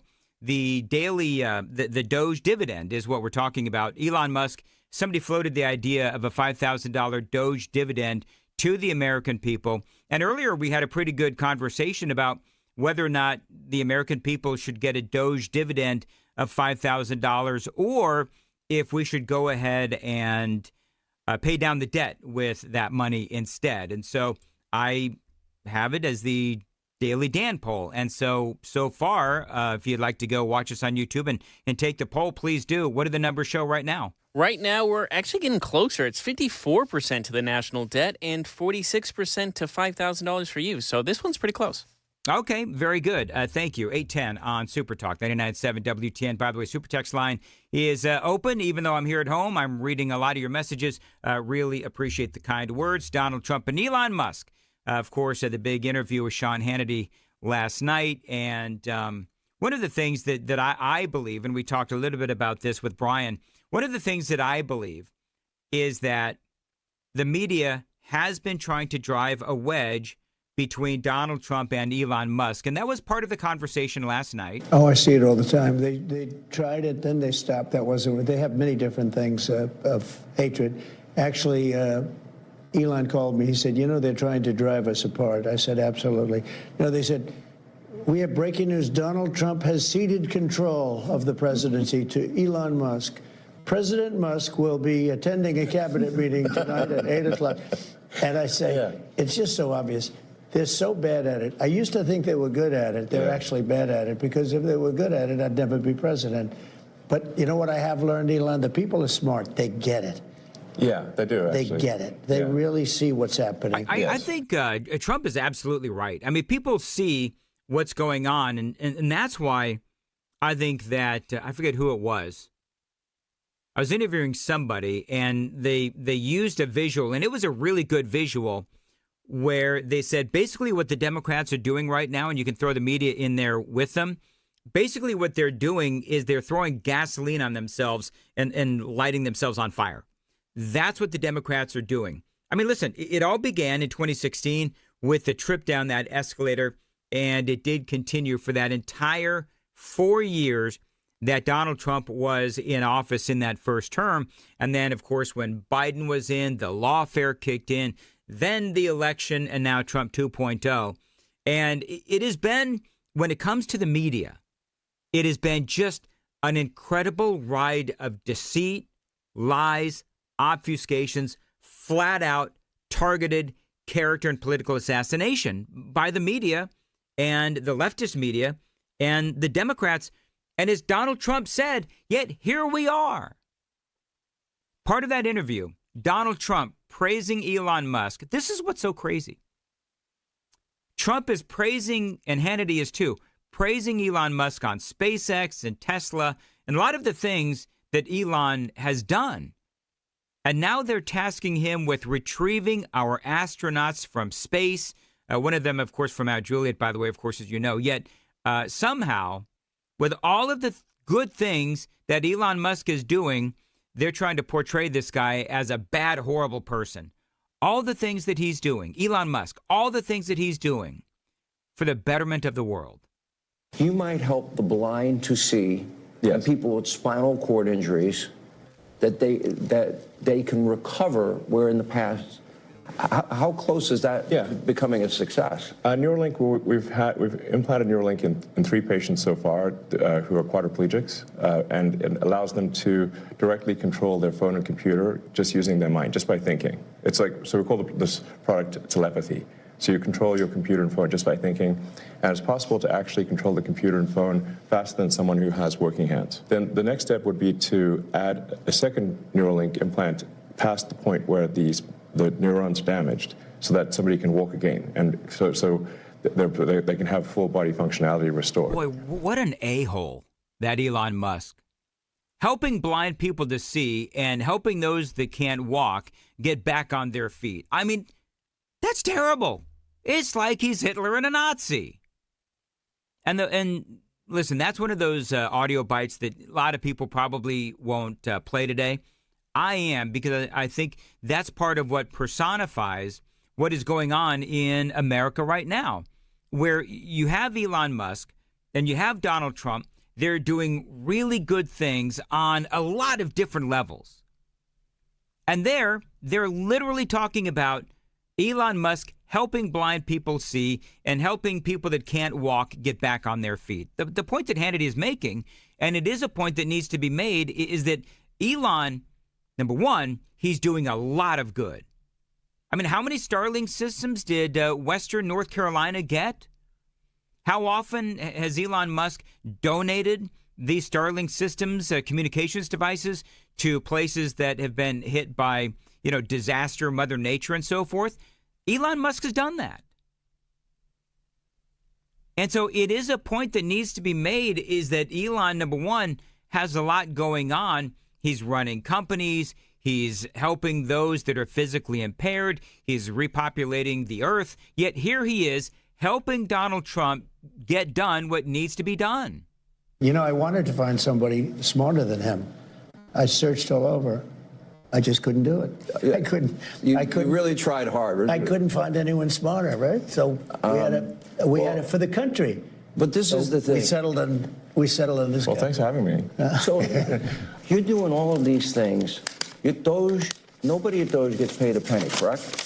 Well, actually, some people are federal employees. Some are, okay. Yeah, they're helping. But it's fair to say that the software engineers at Doge could be earning millions of dollars a year, and instead of earning a small fraction of that as federal employees. And for that, Elon Musk and his nerd army, they are getting vilified, just blasted in the media, social media, so on and so forth. And by the way, speaking again of those two astronauts, including that one from Mount Juliet, Middle Tennessee, Butch Whitmore, who basically, Joe Biden basically left them stuck in space. And now Elon Musk is focusing on rescuing them. And part of what he said is that we're trying to move up our timeline since, Joe Biden apparently just thought it was fine to abandon them in space. They got left in space. They've been there. They were supposed to be there 8 days. They're there almost 300. Biden. They were Yes, they were left up there for political reasons, which is not good. Okay, it's not good. Now, you are very confident. You think this will be a successful mission. Well, we don't want to be complacent, but we have brought astronauts back from the space station many times before, and always with success. Mm-hmm. So as long as we're not complacent. When are you going to launch? I think it's about 4 weeks to bring them back. About 4 weeks? Yeah. And we're being extremely cautious. Yeah. You now have the go-ahead. Yes, well, thanks to you. They didn't have the go-ahead with Biden. What's that? He was going to leave him in space. I think he was going to leave him in space. Well, it's like we were growing up, lost in space. Yeah, he didn't want the publicity. Can you believe it? Unbelievable. I can believe it. It is 8:17 on Nashville's Morning News. Time to check the roads on WTN.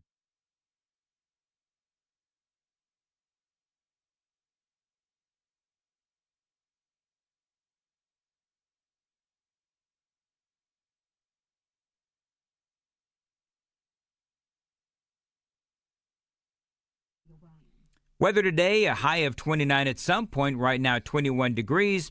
Looks like we still have some snow in the eastern part of Tennessee, but here in Middle Tennessee, it looks like we're clear of the snow. However, we still have some very snowy and in some places icy roads. And so keep it slow and keep it here on Super Talk 99.7 WTN.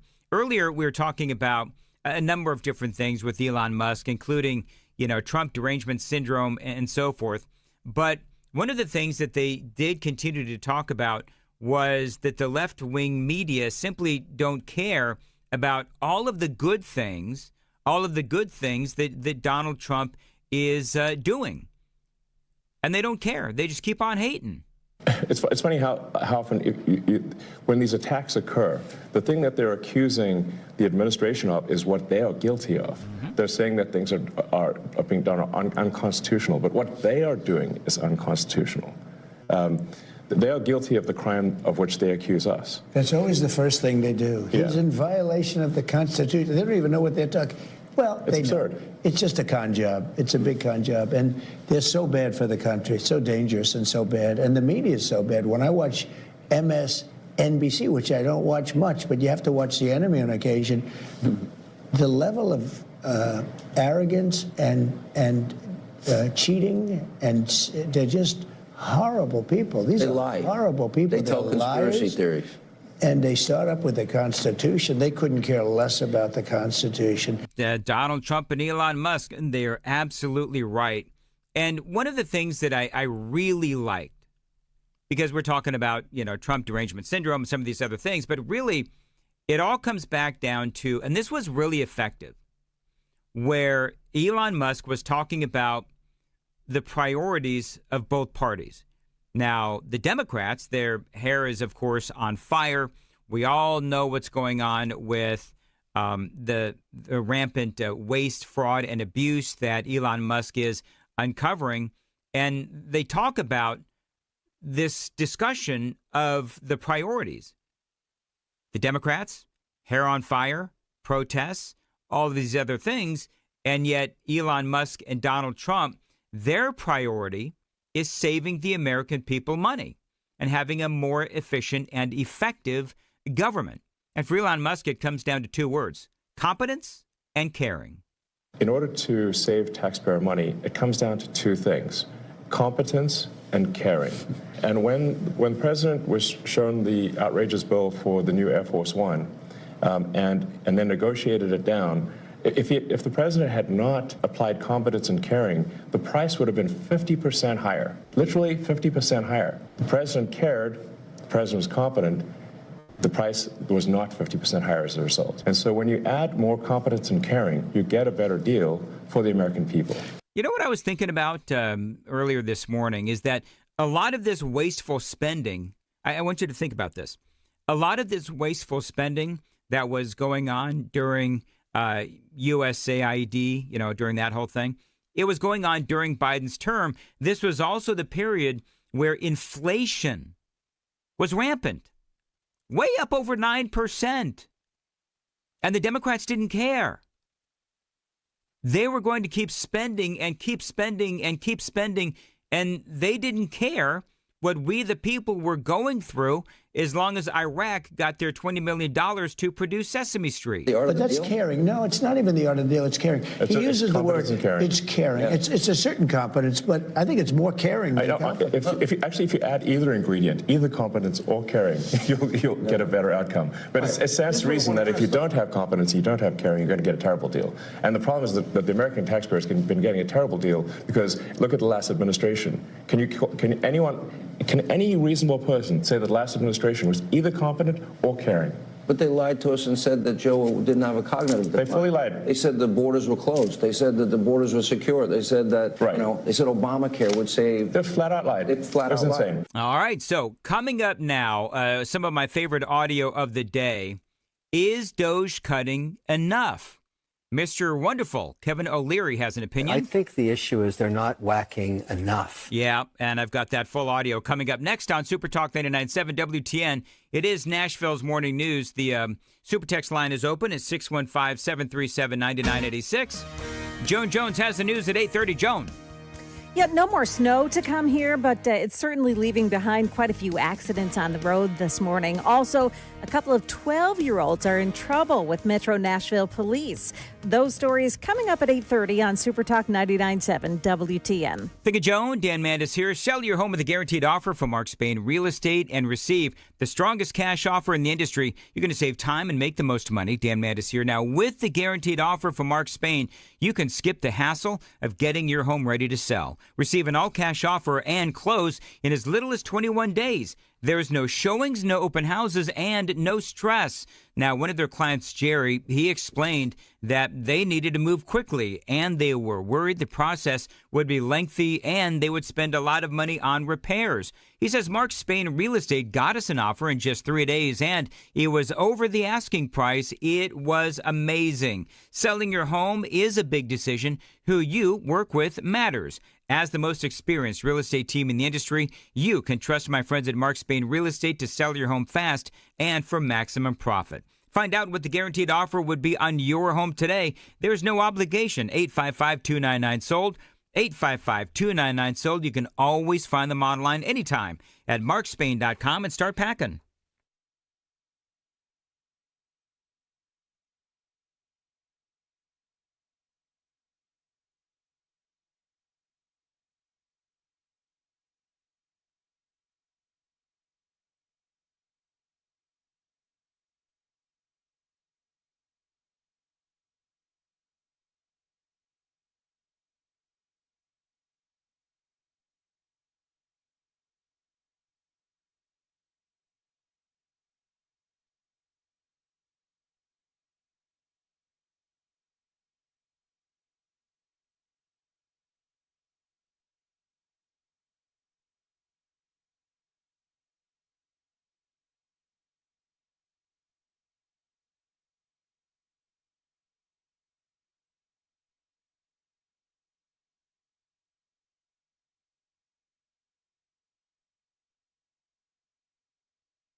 Eight 826 Nashville's Morning News on WTN. Big news from my friends at DT McCall's.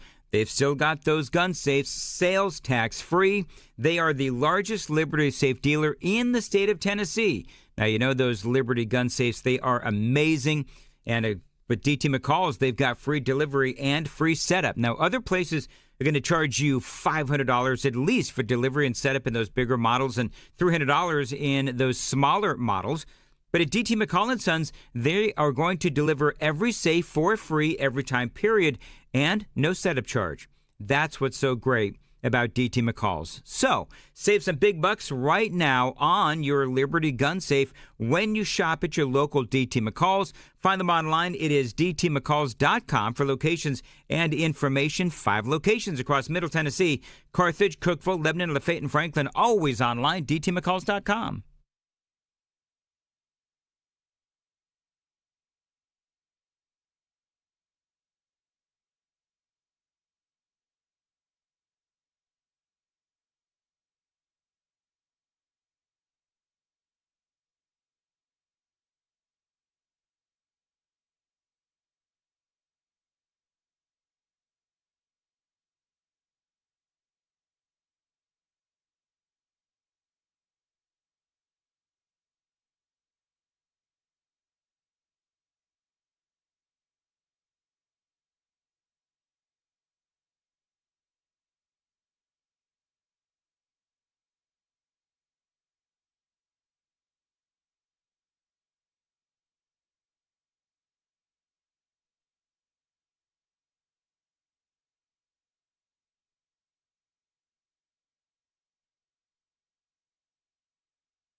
Eight 28, Nashville's Morning News on Super Talk 99.7 WTN. Great moment yesterday as Donald Trump just started reading a laundry list of what Doge has found. $520 million for a consultant on the environment in Africa. $25 million to promote biodiversity, conservation, and promote licit livelihoods by developing socially responsible behavior in the country of Colombia. I mean, he just went on and on and on. India. $20 million for fiscal federalism in Nepal. $14 million for social cohesion in Mali. I could read this all day long. I could go on all day long. Well, and we've all been going on and on about it. So the question is Doge cutting enough? They asked Mr. Wonderful, Kevin O'Leary, over there on CNN. I think the issue is they're not whacking enough. There's this concept in private equity when you get a bankrupt company and you go in there, you cut 20% more than your initial read. Always cut deeper, harder when there's fat and waste. The FAA, it's not the people. The code is cobalt. It's from the 60s. It needs CapEx put into it for the technology to be upgraded to make it safer. Fat, like a chicken. All of these agencies are like big fat chickens dripping over barbecues of fat. This is the best barbecue I've ever seen, but I don't think it's happening fast enough. They're not cutting enough. Keep slashing, keep hacking while you have a 24-month mandate before the midterms. Cut. More cutting. Believe me, it's going to work out just great. Everybody should be happy. Even people with the nuclear codes, cut them too? Cut everything. Cut everything, he says. Got a lot more straight ahead. The crisscross is coming up next on Super Talk 99.7 WTN. Well, it's now 8:30. I'm Joan Jones with your top stories. The snow is done, but now comes the freezing cold, and forecasters are predicting that temperatures are not going to rise over the freezing mark until late on Friday. And they're warning that refreeze on the roads over the next couple of mornings will be especially dangerous. A couple of middle schoolers are in trouble with police after making school threats on social media. Those students both attend Madison Middle School in Nashville. They're both 12 years old. Now, in the online threat, the students were seen posing with several guns, including what appeared to be an AK-47. After police searched the student's home, a toy AK-47 was found in one student's bedroom. Police also say there were several real guns in that home, and they were unsecured. The boys have both been arrested. Metro Nashville police have made an arrest in a shooting at a convenience store parking lot earlier this month. 38-year-old William Hall has been arrested, charged with killing another man in the parking lot of the Z-Mart on Dickerson Pike. Those two met at the convenience store to settle a debt when they began fighting and physically attacking one another. Police say that's when Hall shot the other man, who later died at a hospital. Hall has been charged with criminal homicide and unlawful gun possession by a convicted felon. Ukraine says it's been hit with a major missile and drone strike. Ukraine saying 167 drones and 2 ballistic missiles were launched from Russia into a densely populated area, causing electricity, heating, and water outages. The strike comes days after the U.S.-Russia talks in Saudi Arabia aimed at ending the Russia-Ukraine war.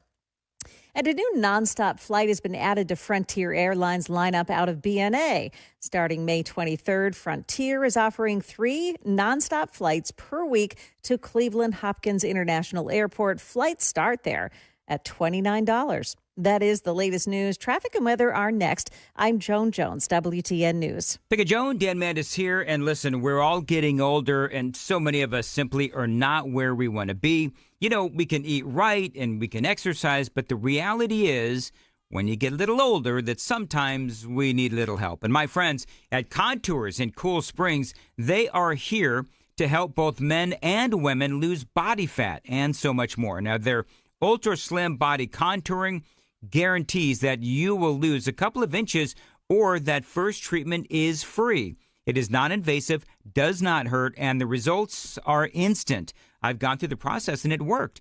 You know, they also do facials, by the way, Contours. They're revitalizing, and their red light therapy is going to tighten your skin and restore that natural glow. Remember, Contours, again, is for both men and women. You should check them out right now online, ContoursLLC.com, CONTOURS LLC.com, Contours.com. And by the way, that red light therapy facial would make a great belated Valentine's Day gift. Call them, tell them Dan told you to reach out at 615-236-9960. Call them today again, 615-236-9960, ContoursLLC.com.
Okay, it's I-40 eastbound this morning where there is a tractor trailer that is off the road and into the trees at Mount Juliet Road, exit 226, and the right shoulder is blocked by it.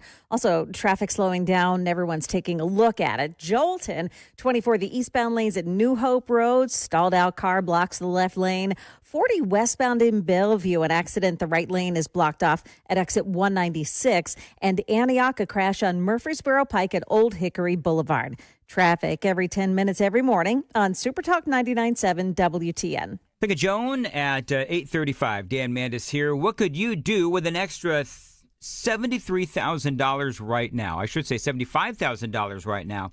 Or maybe an extra $100,000. My friends at Loan Pronto can help you do just that. If you own a home, you can get that money in less than a week with Loan Pronto. They are the leader in quickly converting your home's equity into cold hard cash, so you can pay off all your credit cards or start that home remodel. Loan Pronto has several easy options to let you access the cash from your home. There's virtually no paperwork, no cumbersome process, no junk fees, and often no appraisal. Now, the average homeowner right now has over $300,000 in equity. That is more money. You should use it. Again, you could get an extra $75,000 right now, maybe even a couple $100,000 through Loan Pronto. You can also get approved in as little as a day, so act right now. No hard credit pull up front. LoanPronto.com, 615-499-5780. Get the money you need for anything. 615-499-5780.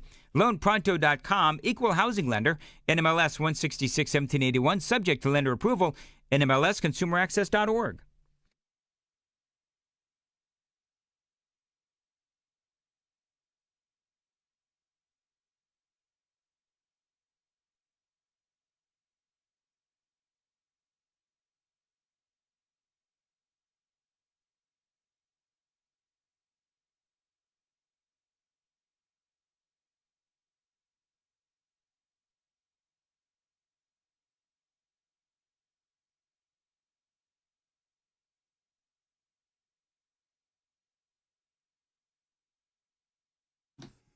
$8:38, Nashville's Morning News on Super Talk 99.7 WTN. Time for the crisscross. Chris Hand is back. Hello, Chris. Hey, what's up, guys? How we doing? Well, I don't know about Joan, but I'm in my slippers. And nice. Me too. I'm warm and comfy. My fireplace is on to the left of me. And I've had a lot more coffee than usual today because it's my home coffee. I love it, man. There you go. By the way, just so we're clear, I don't have an actual fireplace. It's like a faux fireplace down here. Oh, I have one of those too. Do you have one of those? I have one on my my entertainment center has a neon light fireplace and it actually brings out heat. Oh. Yes. I have gas logs. There you go. There you go. Wait, what? What? What is that? Oh. It's Vladimir Zelensky checking in. Yeah, I was hearing Joan report on how Zelensky, and it was in my news today that I didn't get to. He is upset because he's not involved right now anyway in the conversations between Trump's team and Vladimir Putin. And I love what Trump said. Joan, I think you reported it. Somebody did, where it's like, Donald Trump basically said, you know what, Zelensky? You've had 3 years to get something going with Russia. Step aside and let the adults talk. Yep. 100%. Plus, wasn't there some elections that you scrapped that we need to get to as well? That's exactly right, yes. Chris Hand. Mm-hmm. So there you go. Yeah. Yeah. Do you guys like that? I love it. Send him a message from America. Deal with it. That's exactly. We need to send him? We need to send him a MAGA pacifier. See, that's probably a thing. You know what? That's what we need to do. You know what we need to do? We need to order millions of MAGA pacifiers and send them to the progressive in your life. I love that idea. Dark MAGA pacifiers too. Dark MAGA pacifiers. Yeah. Mm-hmm. Absolutely. Absolutely. By the way, I don't know if you heard, Chris, but Kamala Harris has signed a big old deal with the Hollywood Talent Agency. Oh. And we were talking about this earlier. about how she has written that book and she got that $20 million book deal. And I'm trying to figure out, okay, so are they going to provide Kamala Harris with some talent, or how does that work? Because clearly we know that, she doesn't have any. Yeah, I feel like you would have to. And isn't she eyeing the governor of California? Isn't that what her goal is moving forward? I don't know if she had a thing for Gavin Newsom or not, but it kind of checks out. Oh, wait, you said an eye for the governorship. You said eye for the governor. Yes, and I didn't. She's actually the leading Democrat contender for the 2026 California governor race. Just shows you how messed up the Democrats are. It's awful. It's awful. And I think, is she still the leading presidential candidate for 2028? As far as I know, she is. I think she is, but I think part of that is that nobody else has come forward. And so now, Josh Shapiro from out there in Pennsylvania. So now the question is, if Kamala decides to run for governor in 26, then will she immediately turn around and say, oh, look, I'm the governor of California. Now I'm going to immediately start running for the presidency.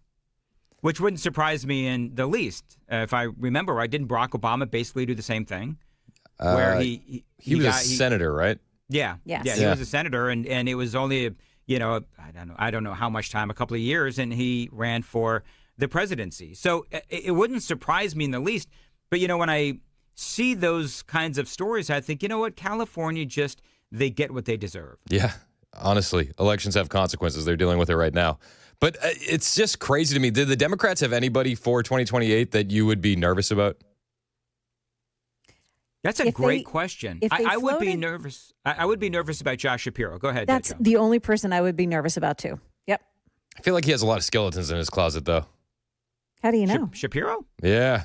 I mean, have you heard the reports about that staffer that was stabbed and it was ruled as a suicide, and now they're going to be reinvestigating that under Shapiro's watch? I remember something like that. Yeah, I remember something like that.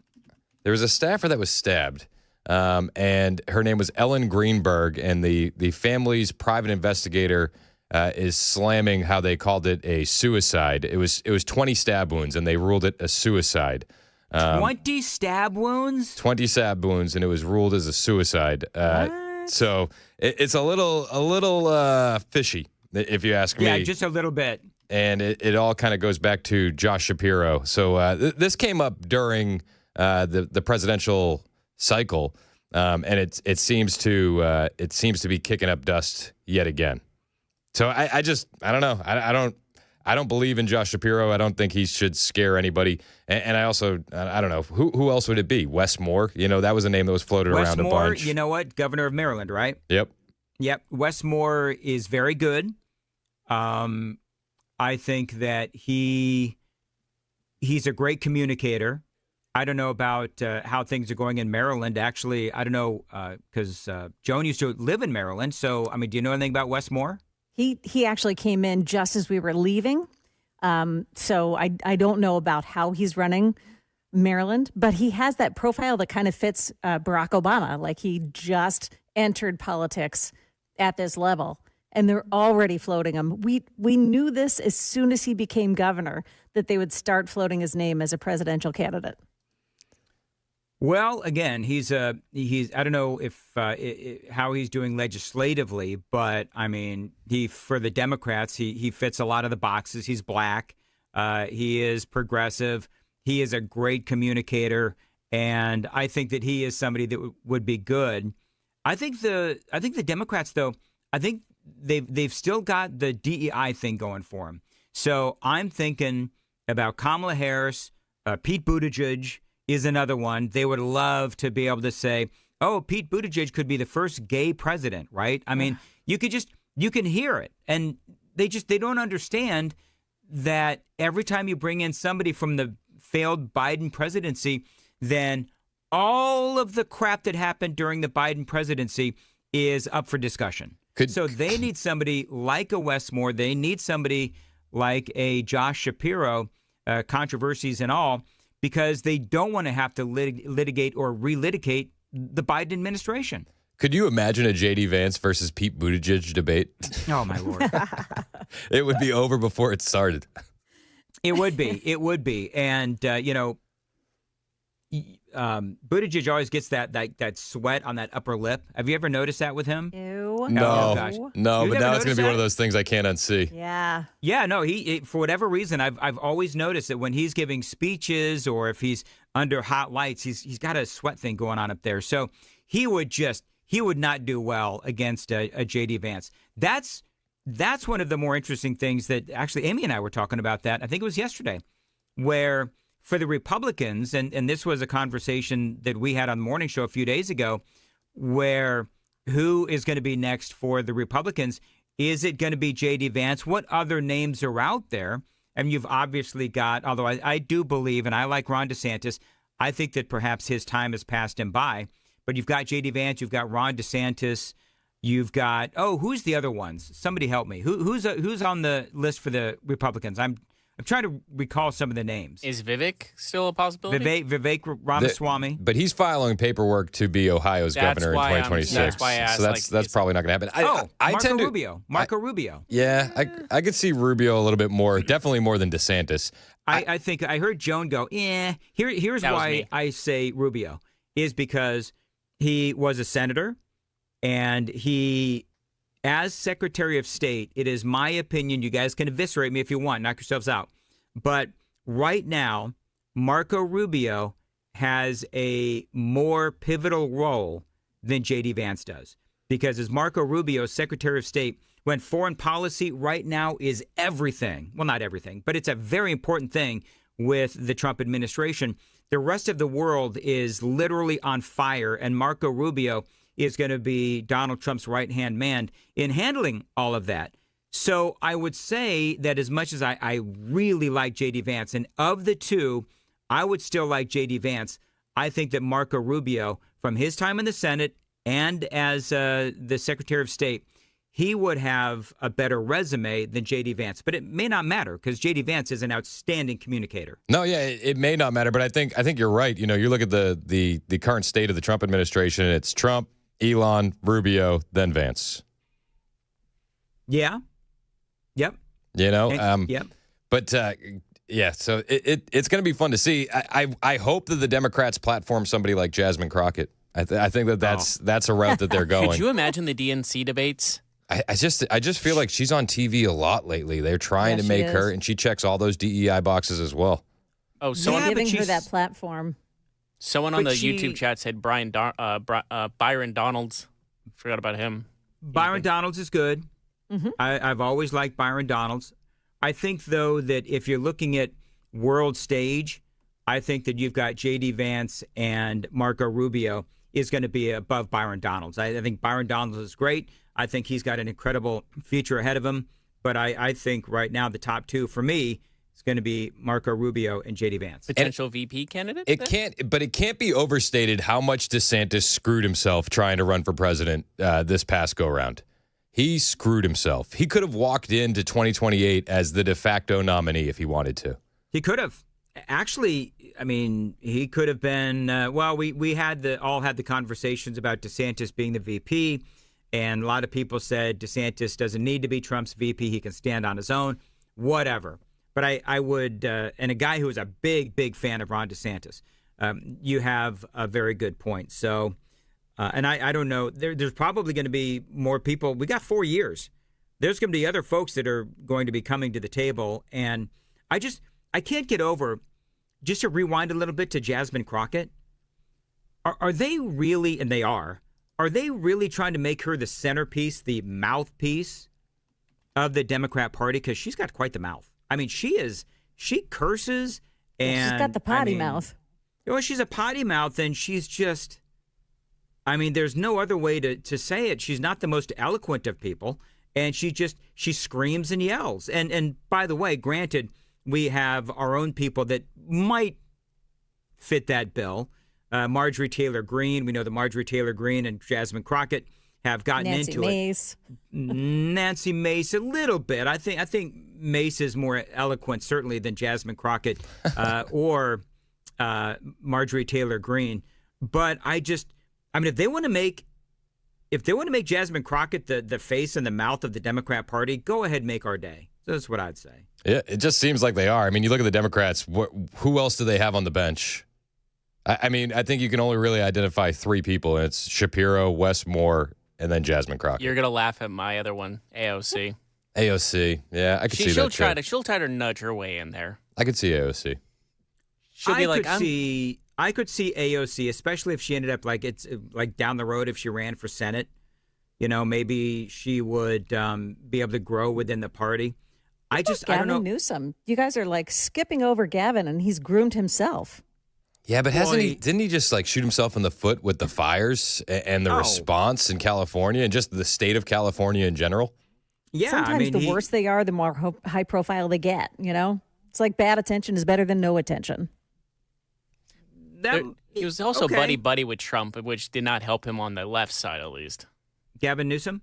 Yeah, remember when they played? Yeah, they played buddy when Trump went out for the fires. And you're right. That's a great point, KGB.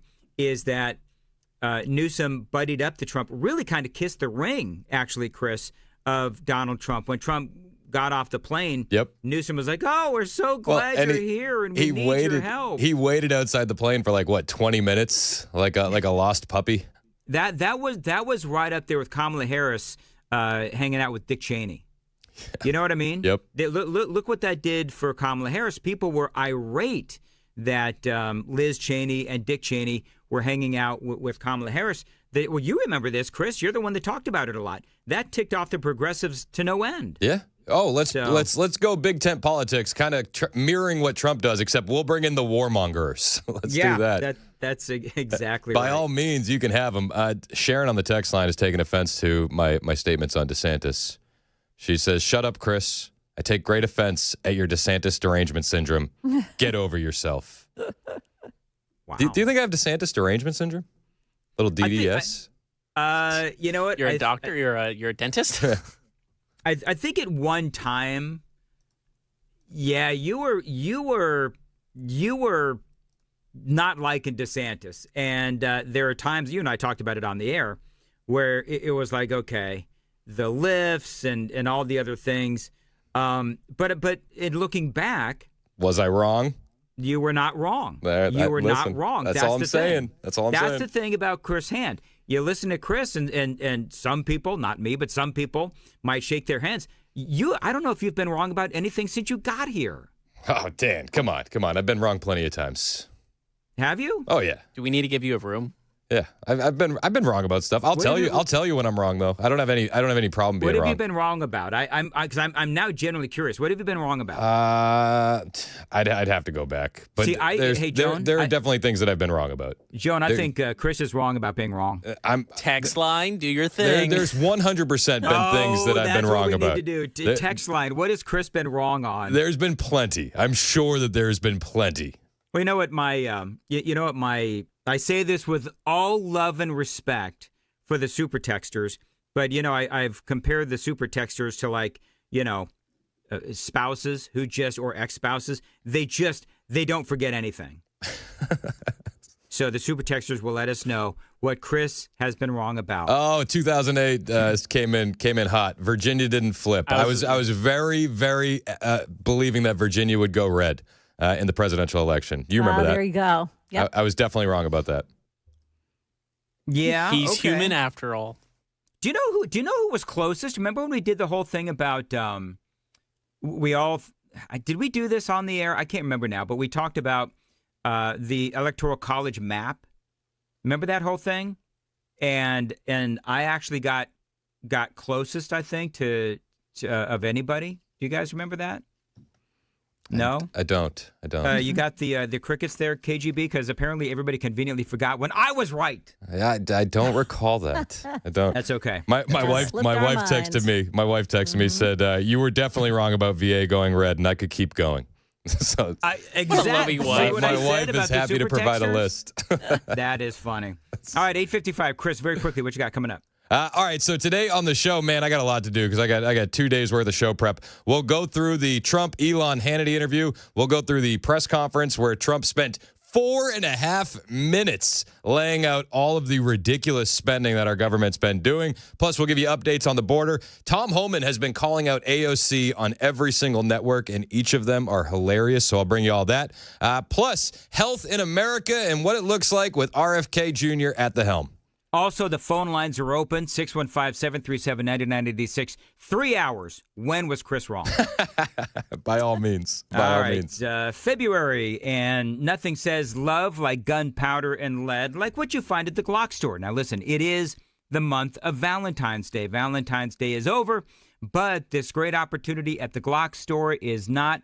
You and your significant other can go get a couple's training session in their Shoot 270 indoor shooting rooms. You can book a couple's shooting session at shoot270.com. When you show up, you mention my name, Dan Mandis, and you both get trained for the price of one.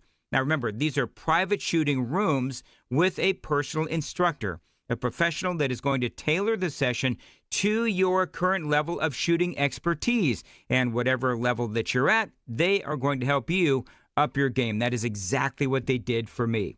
Now, remember to book your Shoot 270 indoor training session at shoot270.com. Your 2-for-1 Valentine's date at the Glock store. Again, shoot270.com. Mention my name, Dan Mandis. You get 2-for-1. The Glock store, minutes from the airport and worth the drive from anywhere.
.858, Nashville's Morning News on Super Talk 99.7 WTN. Apparently, I have triggered some folks who said that I was kissing the ring of Chris Hand. I don't believe that I was kissing the ring of Chris. I will be honest with you, Chris, I didn't remember that you completely shanked your prediction of Virginia flipping. Yep, I shanked that one. I've been defending myself against the DeSantis fans that have come out of their cave. People think that you still have DDS. Yeah, I know. You said a couple weeks ago that DeSantis, I think your exact quote was, he's not all that bad. He's not all that bad, but he promised not to run against Trump. And then he shot himself in the foot. He had a horrendous launch to his presidential campaign with Twitter Spaces. It really doesn't take much to trigger Chris Hand. And then it floundered. He promised he wouldn't do it, and then he did it. And he's a young guy. He should have waited. Okay. That's all I'm saying. I agree with you. All right, very good. It is, I'm waiting for the music. There it is. Is the music coming? Where are we at? There it is. All right. Chris Hand is coming up next. You know, have you noticed that when we're all not in studio together, it feels a little weird? It does. Is it just a me? little weird. By the way, Sarah Huckabee Sanders for president. Thank you, 3250.